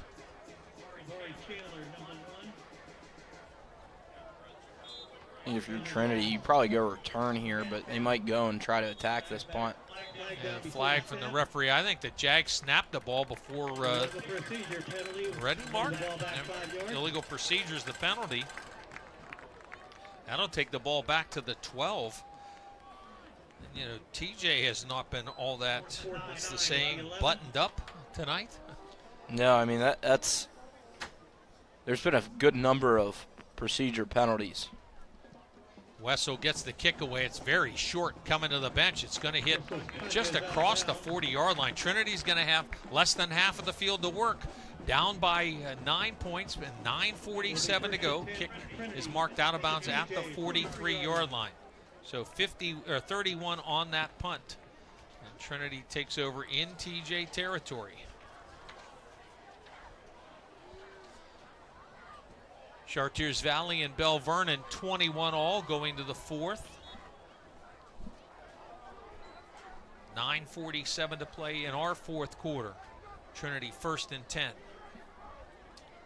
Two receivers wide each way. Single back is Gardner. Williamson takes the snap, looked to his left and throws to the right. Berdar in a battle for the catch, and Berdar able to squeeze it. Going to get about 5 on the play. There's a tighter window there for Williamson. Throws it off his back foot, slings it in. Berdar's able to hold on. When you got to keep fighting there. You can't just, okay, I made the catch, because it would have been taken away. 2nd down and 5. Williamson to run. Tackled by the head and shoulders as he got inside the 35-yard line. It's going to be short of the 1st down. Gain of 4 on this run. The clock clicks under 9 minutes left in the ball game. Trinity needing 2 scores, and the reason, the bad snap on 1st down that carried 24 yards to the end zone and led to a safety. Trips left, single receiver right, 3rd and 1 at the TJ 34. Williamson drops and rolls that way, dumped the ball off. It's caught by Chandler, got inside the 30-yard line, and move the sticks, get a new set of downs. 8 first downs for Trinity, 1 for TJ in the 2nd half. Hiller's right to the line of scrimmage. Chandler's catch, good for 5 yards. Williamson, little delay, quarterback keeper. He's in, take it to the left side. In, steps out of bounds inside the 20-yard line. Nice quarterback draw. Yeah, gets the draw and was patient. Had blockers coming across. Hoping for a block there from Kostelnik. Didn't get it, but still able to make something shake after getting past that defender. 12 yards on the run to the 17-yard line. Clock stop with the out-of-bounds play. 8:16 to play, 4th quarter. 22-13 TJ. Trinity knocking at the door again. 2 receivers wide each way. 1st and 10. Williamson shows to Gardner. Pulls it down. Now rolls out of the pocket. Williamson throws to the end zone. Sliding grab. Touchdown. Brayden Berdar. Really good play extension right there. That was well covered up. Really from the jump. Williamson rolls out of the pocket, extends the play, gets that score. That's huge. Score comes with 8:08 to play in the ball game. 22-19 at the moment. Schreier to hold. Slagle to kick, good snap and hold.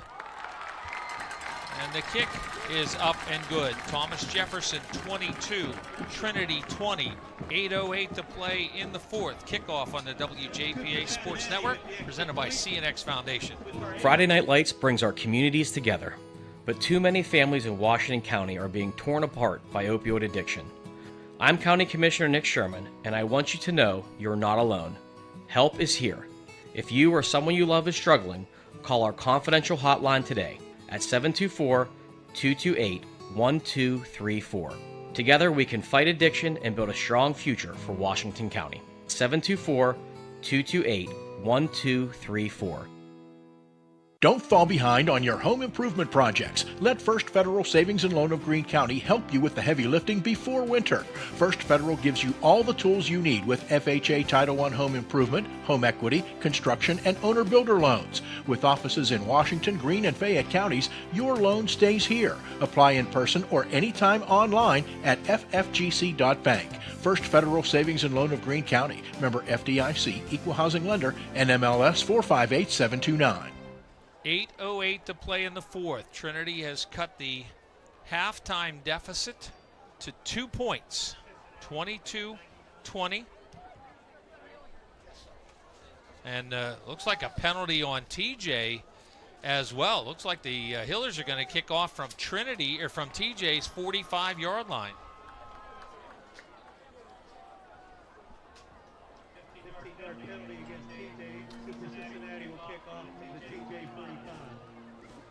Avella 48, Mapletown 12. That's after 3.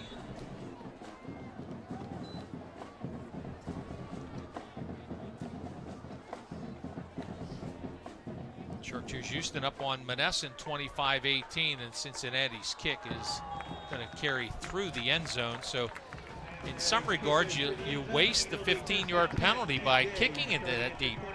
Try to pin it down in the corner and make them return it. Absolutely. I know it's probably not practiced much. It's really difficult to do. Maybe try to pop one up way up into the air and let your unit get down there.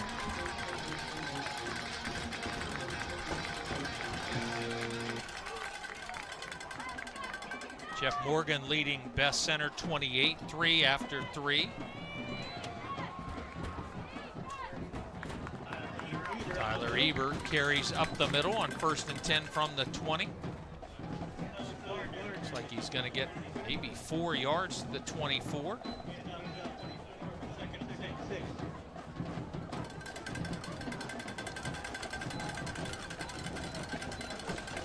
.30 carries on the night for Tyler Eber. Jags want to take time off the clock, and they want to get points. 2nd down. Rollout pass into traffic, underthrown, intercepted. Poling made a huge mistake there. The return to by the interception for Tyler Welsh, I believe, and the Hillers take the ball to the TJ 30-yard line. Yeah, just a poor decision from Poling. I mean, he's rolling out. Everybody was covered. You just got to eat that one and throw it away. Instead, he tries to force one and throws it right to Tyler Welsh. Easy pick, really. Good coverage all around for Trinity there. Well, now for Trinity, as the Jags make their second turnover of the second half, Trinity takes over with 7:24 to play in the fourth. Hillers want to chew clock and end with points. Snaps on the ground. Williamson picks it up, rolls near side, stumbles, gets inside the 30, carries people with him inside the 25, and a run of about 7 yards for Jonah Williamson. That's a tough run, Williamson having to go through contact. Yeah, you really have to give credit to this Trinity team. They looked despondent really at the end of that first half. They've come out with life in this second half, really battling in this what's been a really tough game. Chartiers Houston leading at Monessen 31-18. Peters Township strong second half, leading Moon now 21-10. Gain of 7 on the run, 2nd down and 3 at the 23. Williamson rolls to his left, cuts up behind a blocker, throws the ball to the sideline and nearly into traffic, but it's caught inside the 10. Boy, dangerous play. The reception made by Sam Agala. That was a dangerous pass. I was thinking, I saw that Sam Agala had some room there, but those ones across your body to the sideline are always dangerous. Put just enough mustard on it so that defensive back wasn't able to jump in front. 11 first downs in the second half for Trinity. Catch for Sam Agala, his second of the night, good for 16 yards. 1st and goal at the 7. Gardner motions out, now takes a swing pass. 10, 5, lowers the head and shoulders and drives to the end zone. Did he get in? No. Down inside the 1 yard line. We'll see it here, just a little swing pass. Gardner, yeah, it looks like he gets stopped just before falling in. They're going to hurry up here, though, and try to just punch it. 2nd and goal inside the 1. And the play to the right side, touchdown.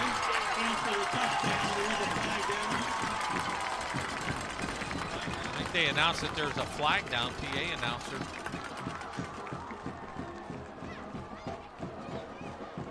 And 2 officials talking things over. Referee Bill Boehner. And it's going to be a, looks like a penalty on TJ on the scoring play, and that penalty will be marked off on the kickoff.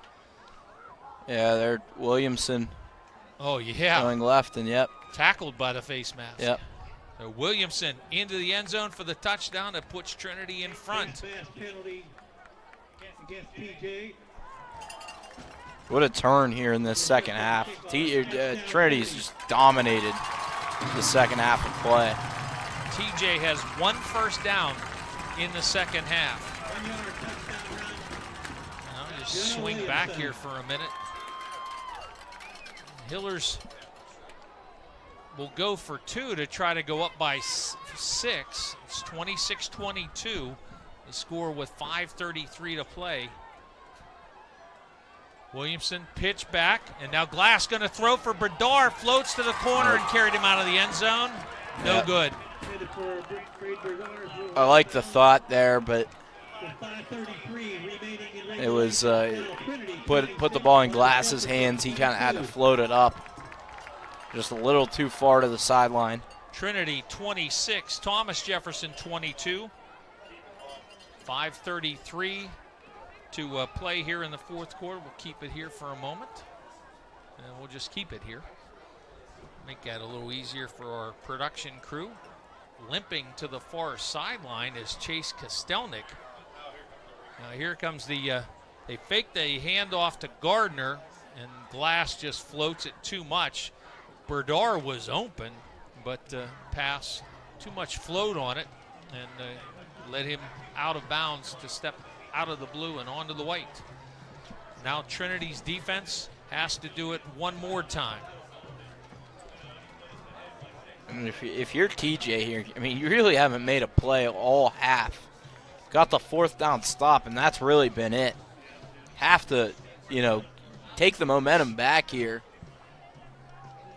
Jags have 40 yards offense in the second half and 2 turnovers, 1 first down. But the Jags also know they need a touchdown now, not a field goal, because they're down by 4. The 5-yard face mask penalty marked off on the kickoff. Eber back deep to receive, and boy, what a night he's had. 30 carries, 193 yards. Now the kickoff from the 45-yard line. Carry inside the 5, hit at about the 1, and bound into the end zone for the touchback. And so by doing that, you eliminate any momentum, any exciting play, any big change of field position. And now the Jags take over at their own 20.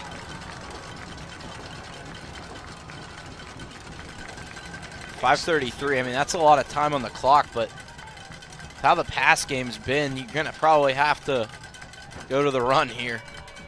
The early part of the ball game was really exciting. It was 7-6 with about 10 minutes in, and it kind of slogged into an exchange, and TJ dominated the rest of the first half. But it has been Trinity dominating here, but here comes Tyler Eber up over the 25, the 30, and a first down. That's just a tough run from Eber. Gets some space, runs through a couple tackles. Eber over 200 yards on that carry now. 31 for 205. And 2 touchdowns. Jags run to the line of scrimmage. 1st and 10 from the 32. Handoff, bounce outside. And tackle made. Eber gets a couple, and I think it's Kostelnik wrapped around both legs. A nice play by Kostelnik. Chandler forced Eber out into Kostelnik's hands, so really good complementary defensive play. Remember, the Jags had a lengthy drive at the end of the first half. They came away without points. 2nd down and 7, now at the 35. Coling slings it to King. King hit just across the line of scrimmage and tackled. This time, it's Tyler Welsh with the stop. King's catch good for 2. Like the idea there, just to try to space it out away from Eber. Don't want him running into 10-man boxes and try to keep it spaced, but play really got blown up. As we approach 4 minutes to play in the ball game, Thomas Jefferson down 4, has it 3rd down and 4 at the 37. Coling's pass into traffic is knocked away, incomplete. Kostelnik reached in and knocked it away from Piacquadio. Was a good throw, really. Piacquadio just couldn't hang on. That was really the only spot where Coling could have put that ball to complete it. If you're TJ, you can't punt here. Ooh, no way. They're going and here comes Wessel. No, it is not. Yeah, Wessel. The Jags going to run the punt unit on. Now the clock stopped with the incompletion. 3:53. This is a peculiar decision here. Wessel takes the snap and will indeed punt the ball away and gets a nice kick away. Fielded inside the 35-yard line. Return to the near side.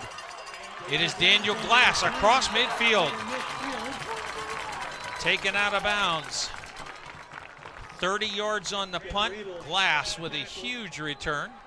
Yeah, that's just the wrong decision to punt there, in my opinion.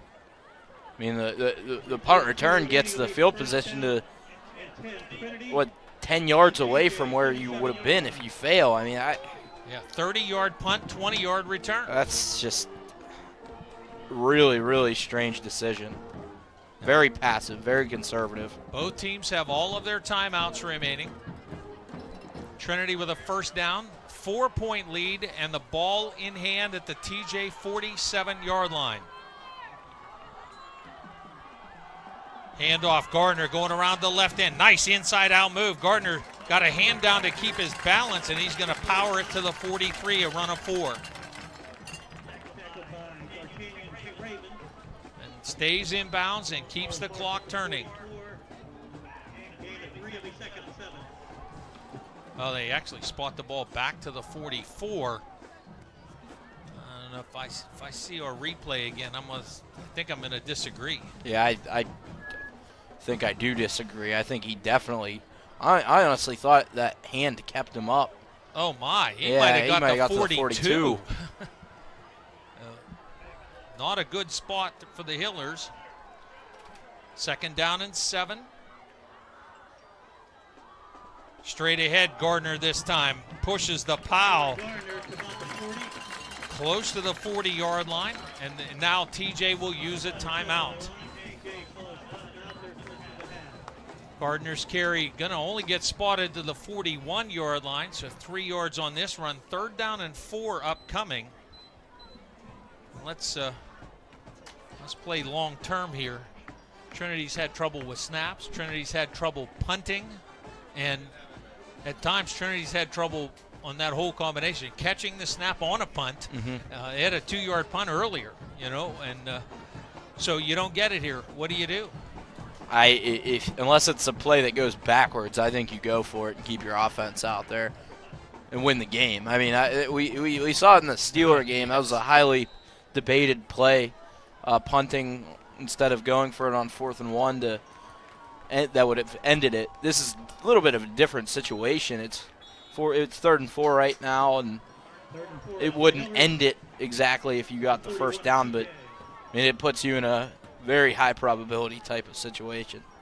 3rd down and 4 at the 41-yard line. Williamson pulls it down, gets hit in the backfield, dumps the ball off. A dangerous play there for Jonah Williamson. It's incomplete, too. That stops the clock. Yeah, that's a sack I think you have to take. Yeah, and I just talked about having the ability to go for it. There, I think probably the time running down is more important than losing those yards. Not probably, it definitely is. You need to take that sack. Bell Vernon has retaken the lead on Chartiers Valley. It's BVA 35, Chartiers Valley 28. That's in the fourth. Peters Township a winner over Moon, 21-10, a game the Indians trailed, I believe, 10-0. Fourth down and 4 for Trinity with 2:39 to play. Hillers up 4. Watch a pooch. Williamson pooch the punt, get it inside the 15. The ball's going to roll inside the 10, the 5, and down at the 1-yard line. Wow, what a play there. Another bad snap. It looked like maybe Williamson was going to be in some trouble with a potential block. Gets it off. Downed at the 1 by Braden Berdar. Thomas Jefferson needs a touchdown. Field goal does them no good, and they're 99 yards away with 2 timeouts remaining. Trinity has dominated this second half. The Jaguars have 2 first downs, have turned the ball over twice.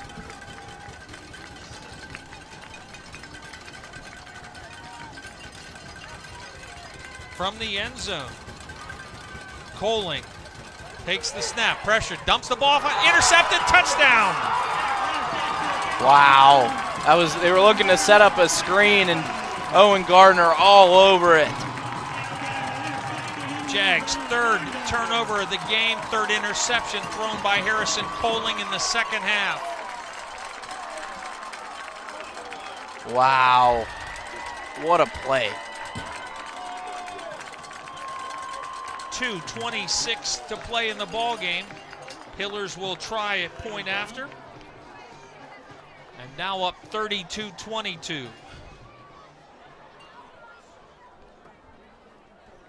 Struggles for McGuffey continue. Hopewell a 63-0 winner over the Highlanders.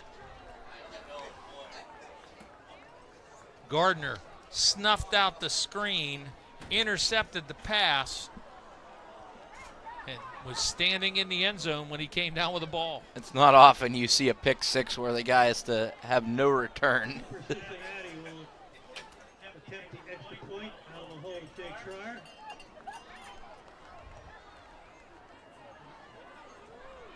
Cincinnati for the PAT attempt.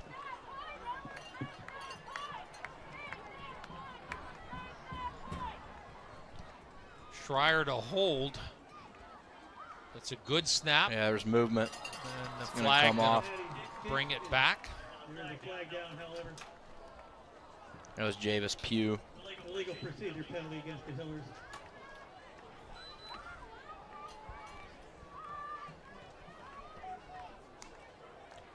Well, Mr. Fly on the wall at there at the half, you did good. I didn't expect this, though. I mean, just, as you said, got to refocus on what was good early in the game and get back to it. They have certainly done that. Now Schreier will tee it up at the 15-yard line. Snap got through his hands and almost to his hip. But tees it up, and Cincinnati boots it home. I think Cincinnati also kicked the previous PAT. Yeah, he did. Trinity 33, Thomas Jefferson 22, 2:26 to play. Kickoff on the WJPA Sports Network, presented by CNX Foundation. Touchdown, Waynesburg! Ever wanted to work behind the scenes of a sports broadcast? Waynesburg University's Department of Communication gives you the opportunity to do just that. Our students produce the show, call the action, and tell the story as it happens. Or get involved in the sports information side, taking stats, PA announcing, and delivering the results to a growing sports audience. The Waynesburg University Department of Communication is waiting to hear from you. So what are you waiting for? For more information, visit waynesburg.edu. And I'm going to back up just a minute. We believe Cincinnati actually kicked the PAT that made it a 22-20 game. 15-yard penalty assessed. Trinity now going to have to kick off from its own 25-yard line. That's a composure loss. Can't. Hillers are up 11 with 2:26 to play, and now this time it's a short kick. It's going to be taken at the 29-yard line, and the return is going to run out of room as the sideline is the Hillers' 12th defender. And the return man is Forte. But with that, TJ just a little over half the field to negotiate, but now the Jags need a touchdown, a two-point conversion, and a field goal. 1st and 10, TJ at its own 45-yard line. Calling pass through the hands of Volumino, incomplete. Yeah, it was a good throw by Calling, just a drop by Volumino. Yeah, he has made some not nice throws. And the challenge there was he made one, and you got to catch the ball if you're TJ. And that was going to be a big gainer inside the Trinity 35-yard line. With time as well. Yep. Hillers won't like the look of that play because they were playing coverage and Volumino was wide open. Yeah, can't happen at this point in the game. You have to have a hat on every hat. If you're going to pressure, then you got to get home. Or if you're going to cover, you got to cover. 2nd down and 10 for the Jags. 2:15 to play in the 4th. Calling rolls, throws to his right. Pass carries to the sideline. And we're going to get a flag. And the intended target was Hayden King. Yeah, that was Whitlock and covered. He was face guarding him, never got the head around. He saw the ball. He looked early on with the ball coming, but I think if he would have gotten it around again, he probably could have picked that ball off. We get offensive pass interference? Oh, maybe that's what it is. Yeah. Yeah. Whitlock, Jason, give us the play again there if you can. There wasn't much contact from Whitlock, actually. You know, Coling floats it up to the sideline. Whitlock's looking, and then he gets pulled to the sideline. Yeah. The receiver hooked him and pulled him. So the offensive pass interference. Full disclosure, Mr. Whitlock's your cousin, right? Yeah. Okay. Just want to.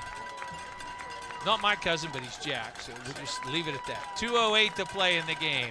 Now, 1st and 25. Coling has time, throws to the right side, and ball not caught. Volumino couldn't pull it down. Yeah, I don't know. He put one hand up there. Got to get two hands up, try to make that catch. I don't know what Volumino was doing, trying to spear it. It was high, but definitely catchable.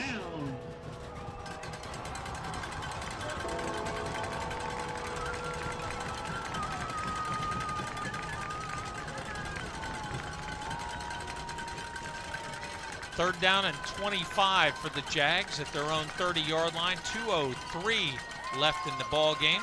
Coling sets and throws down the middle behind Volumino, incomplete.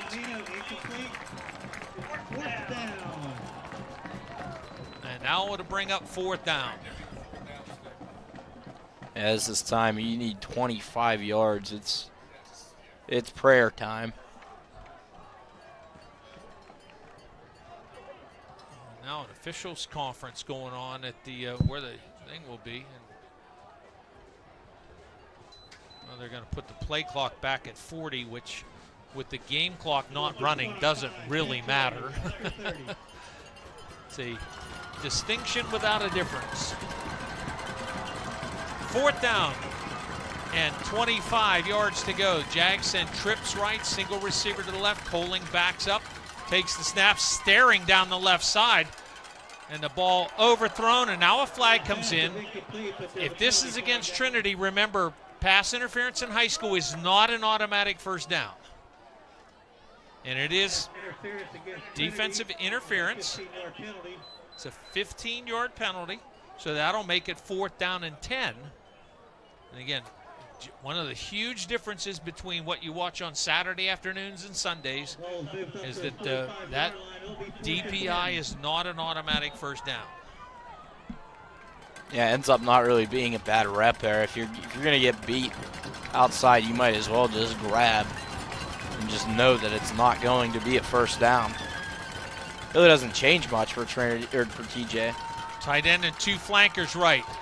Pressure comes. Nice job by Coling to roll away. Stripped of the football, and it doesn't matter who got it because the ball was going to go over on downs. Sack, fumble, and the Hillers have the football. 1:44 to play, and a 33-22 lead. Dominant second half. The Jags with 2 first downs after intermission. Yeah, I mean, just as we said, just dominating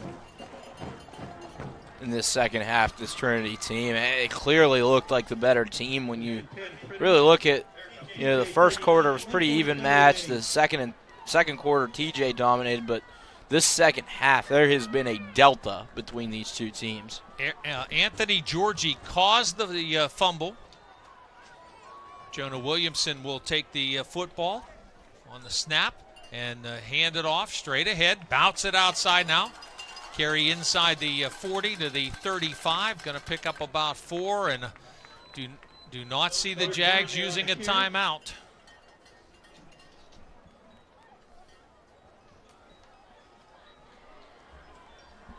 Gardner gets the ball down to the 35-yard 4-yard carry for Gardner.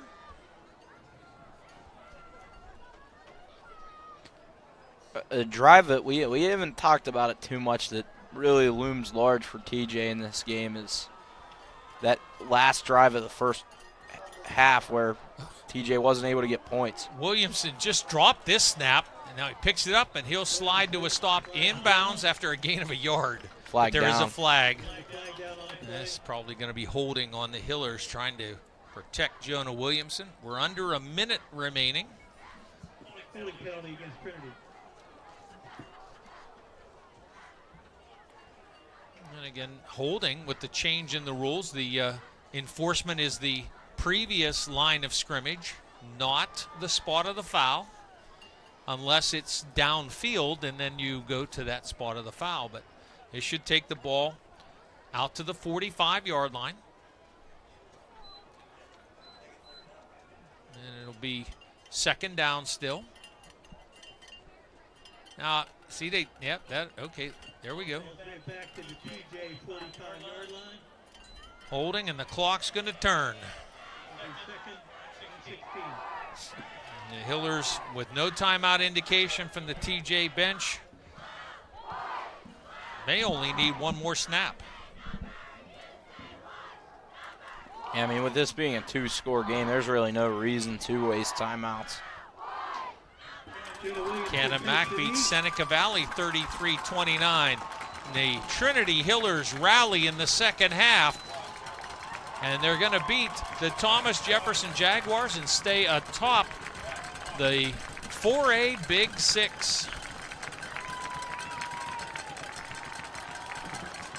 We'll get your recap. When we come back, the handshake line is going. Trinity 33, Thomas Jefferson 22. We're back on the WJPA Sports Network, presented by CNX Foundation. Hi, this is Mac Chambers of Chambers Insurance Agency. For over 70 years, we've been here for you, your family, and your business. At a time in which premiums continue to rise and policy coverage is more confusing and limited than ever before, we're proud to be your trusted guides. No gimmicks or surprises, just real protection at the best possible price. Personal, business, or bonds, will keep it simple and straightforward, just as we've always done. Chambers Insurance, helping you navigate today's insurance world. Learn more at chambersinsurance.com. In sports and in life, accidents happen, and sometimes people get hurt. The doctors at Advanced Orthopedics and Rehabilitation specialize in orthopedic surgery, joint replacement, foot and ankle reconstruction, hand and upper extremity surgery, sports medicine and rehabilitation, and game time medical services. With main offices near Wild Things Park and offices in Waynesburg, Charleroi, McMurray, and on Vanadium Road near St. Clair Hospital, you can count on Advanced Orthopedics and Rehabilitation.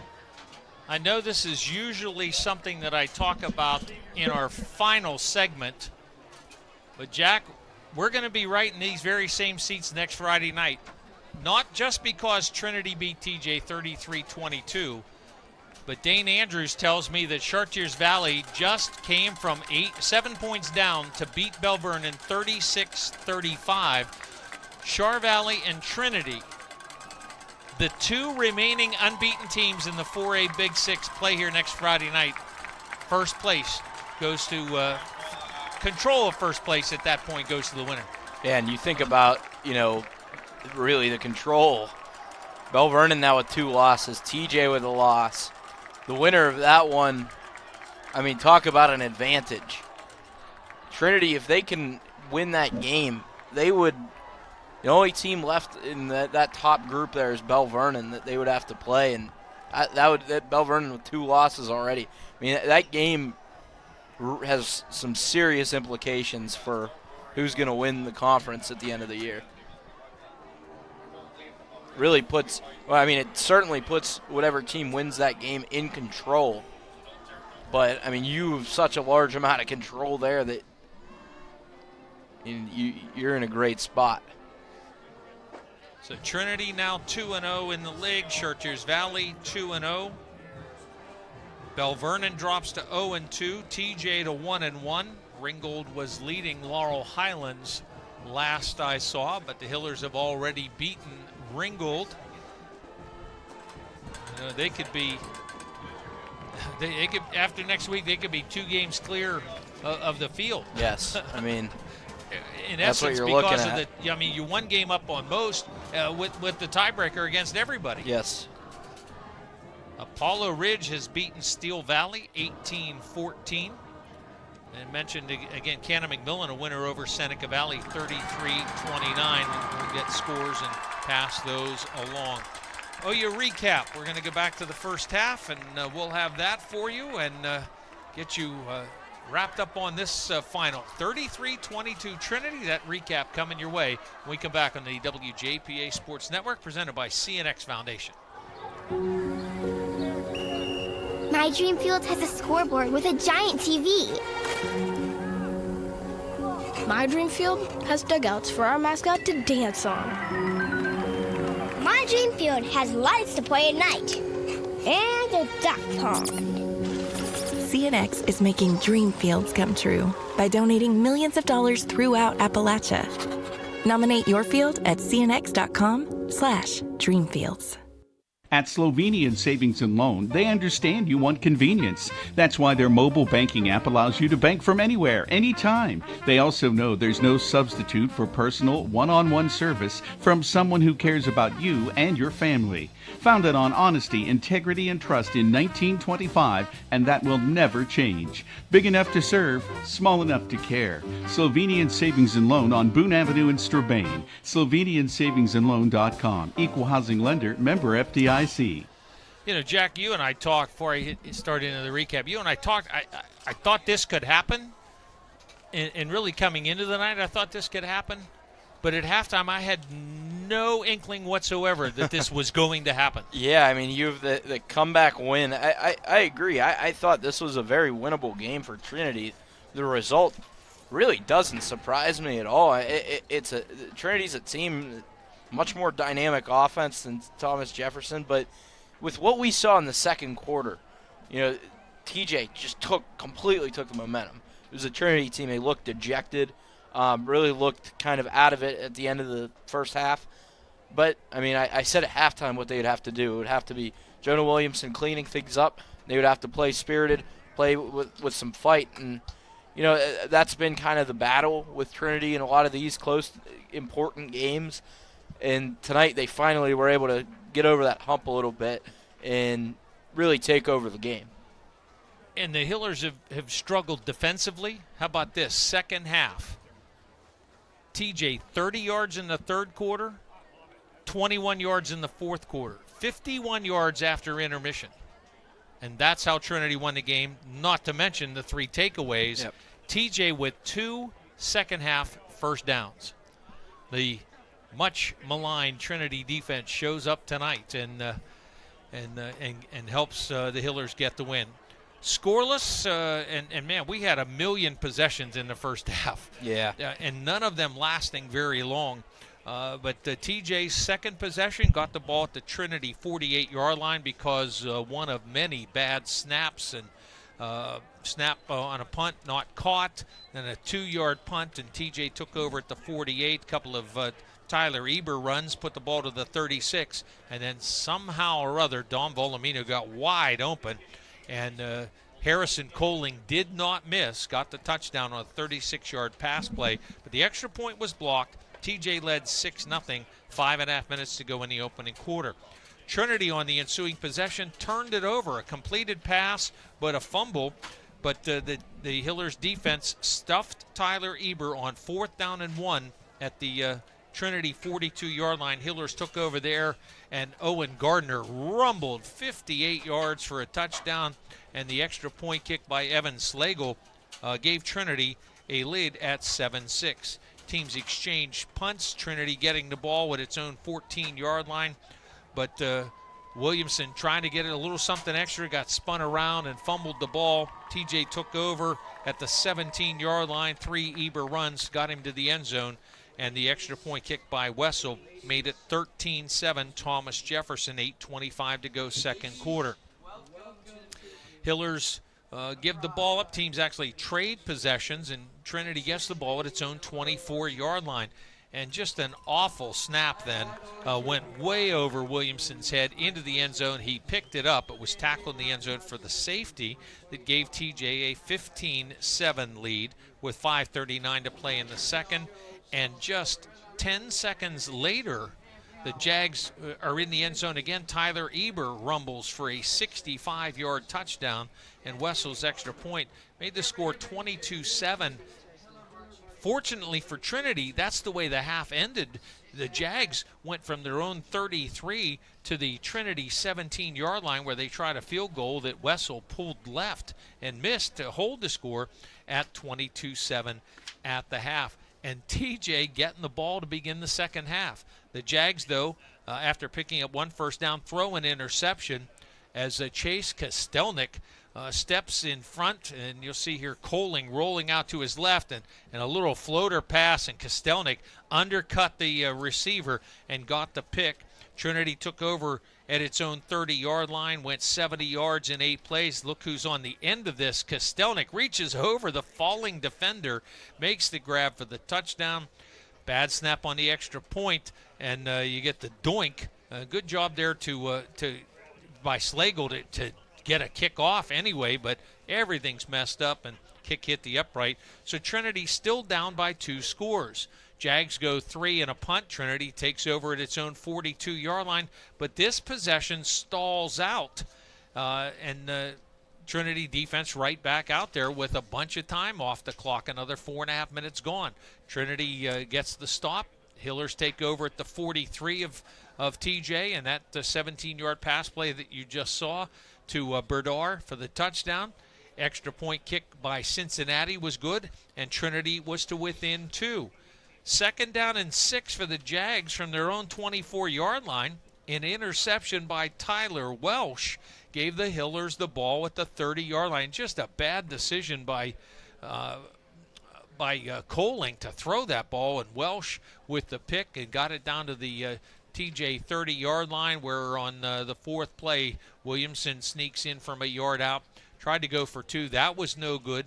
Teams traded possessions, a couple of punts, and the Jags were downed at their own 1-yard line. The little pooch kick by Williamson, and he handled a bad snap to get that kick away, and then the ball just kept bouncing and rolling, was downed at the 1-yard line, and on first down, a little screen pass attempt by the Jags, threw it right to Gardner. Owen Gardner with the interception, and when his feet hit the ground, he was in the end zone. and that's a touchdown. The extra point by Cincinnati set our final score at 33-22. Bunch of individual numbers for you. Gardner finishes the night 16 carries for 127. Hillers ran for 186 yards, according to my math here. 80 more yards for Jonah Williamson on his 18 carries on the night. Williamson, 15 completions, a couple of touchdowns, 5, 10, 15, 20, like 28, 15 of 28, a huge improvement in the second half. First half was like 5 of 13. Yeah. For just 54 yards. Inefficient numbers, too, and he got it together. Threw for 121 yards after intermission. Hillers rolled up 11 first downs in the second half. I have Trinity, 186 run, 175 pass, 361 yards total offense on the night. For Thomas Jefferson, Tyler Eber. I mean, I don't know what else you could ask Tyler Eber to do, but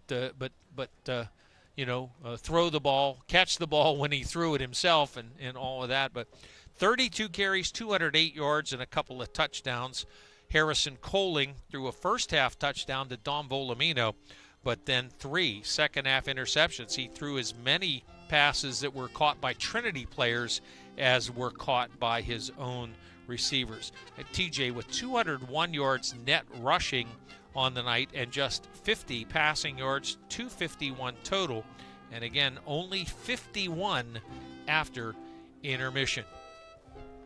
Time to recognize our player of the game, brought to you by Washington County College Center, operated by Community College of Beaver County. Start strong and stay local. CCBC's Washington County College Center gives you the edge to get ahead. High school students can learn to fly before they drive with our Aviation Academy. If helping others is what you do, let us help you. Advance from LPN to RN and open new doors in your healthcare career. Or get ahead in college by earning general education credits. No matter your path, we're here to help you move forward. Learn more at ccbcwashington.com. You know, it's not always about the numbers. It's not always about the total. It's when stuff happens, and that's our player of the game that we're going to recognize. About a 3-minute and 20-second span of the early third quarter is why this guy's our player of the game. Picked off a pass, 3 minutes and change later, caught a touchdown pass, and it was a contested catch as well. Had to reach over the back of the defender and snare it, as Chase Kostelnik is our Washington County College Center CCBC player of the game. Just the one catch offensively, a 21-yard touchdown reception. But that interception changed the feel in this entire stadium.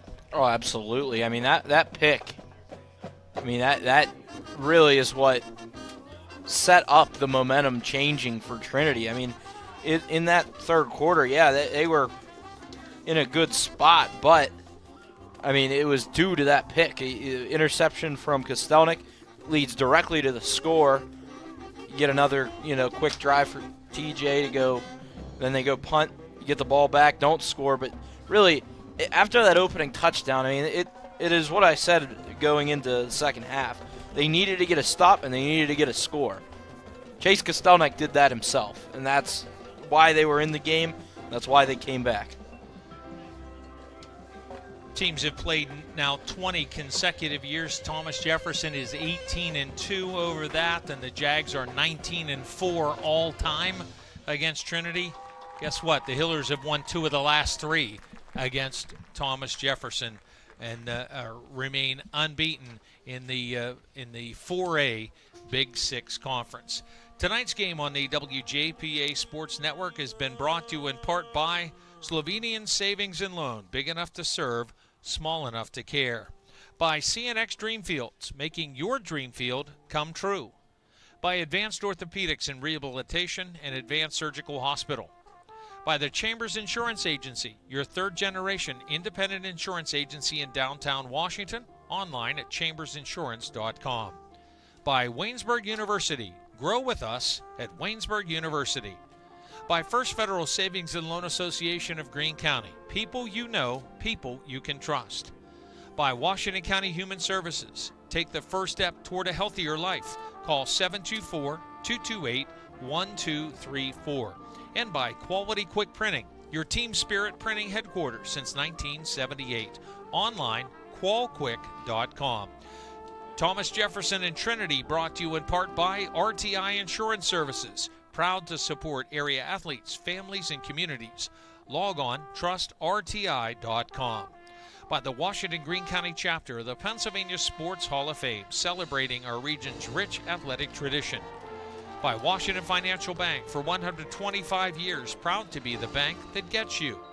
By Good Orthodontics, excellence is a good choice. Choose Good Orthodontics.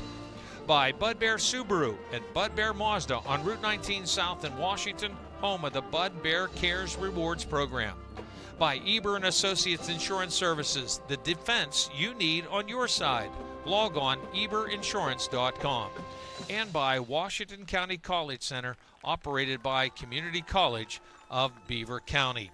Join us tomorrow morning starting at 7 a.m. Our weekly Westwood One NFL feature programs, NFL Preview, Insider, and Fantasy Forecast, all on WJPA AM. W&J travels to Hiram tomorrow, a game we'll have for you on WJPA AM and online, starting with President's Football Preview at 12:30.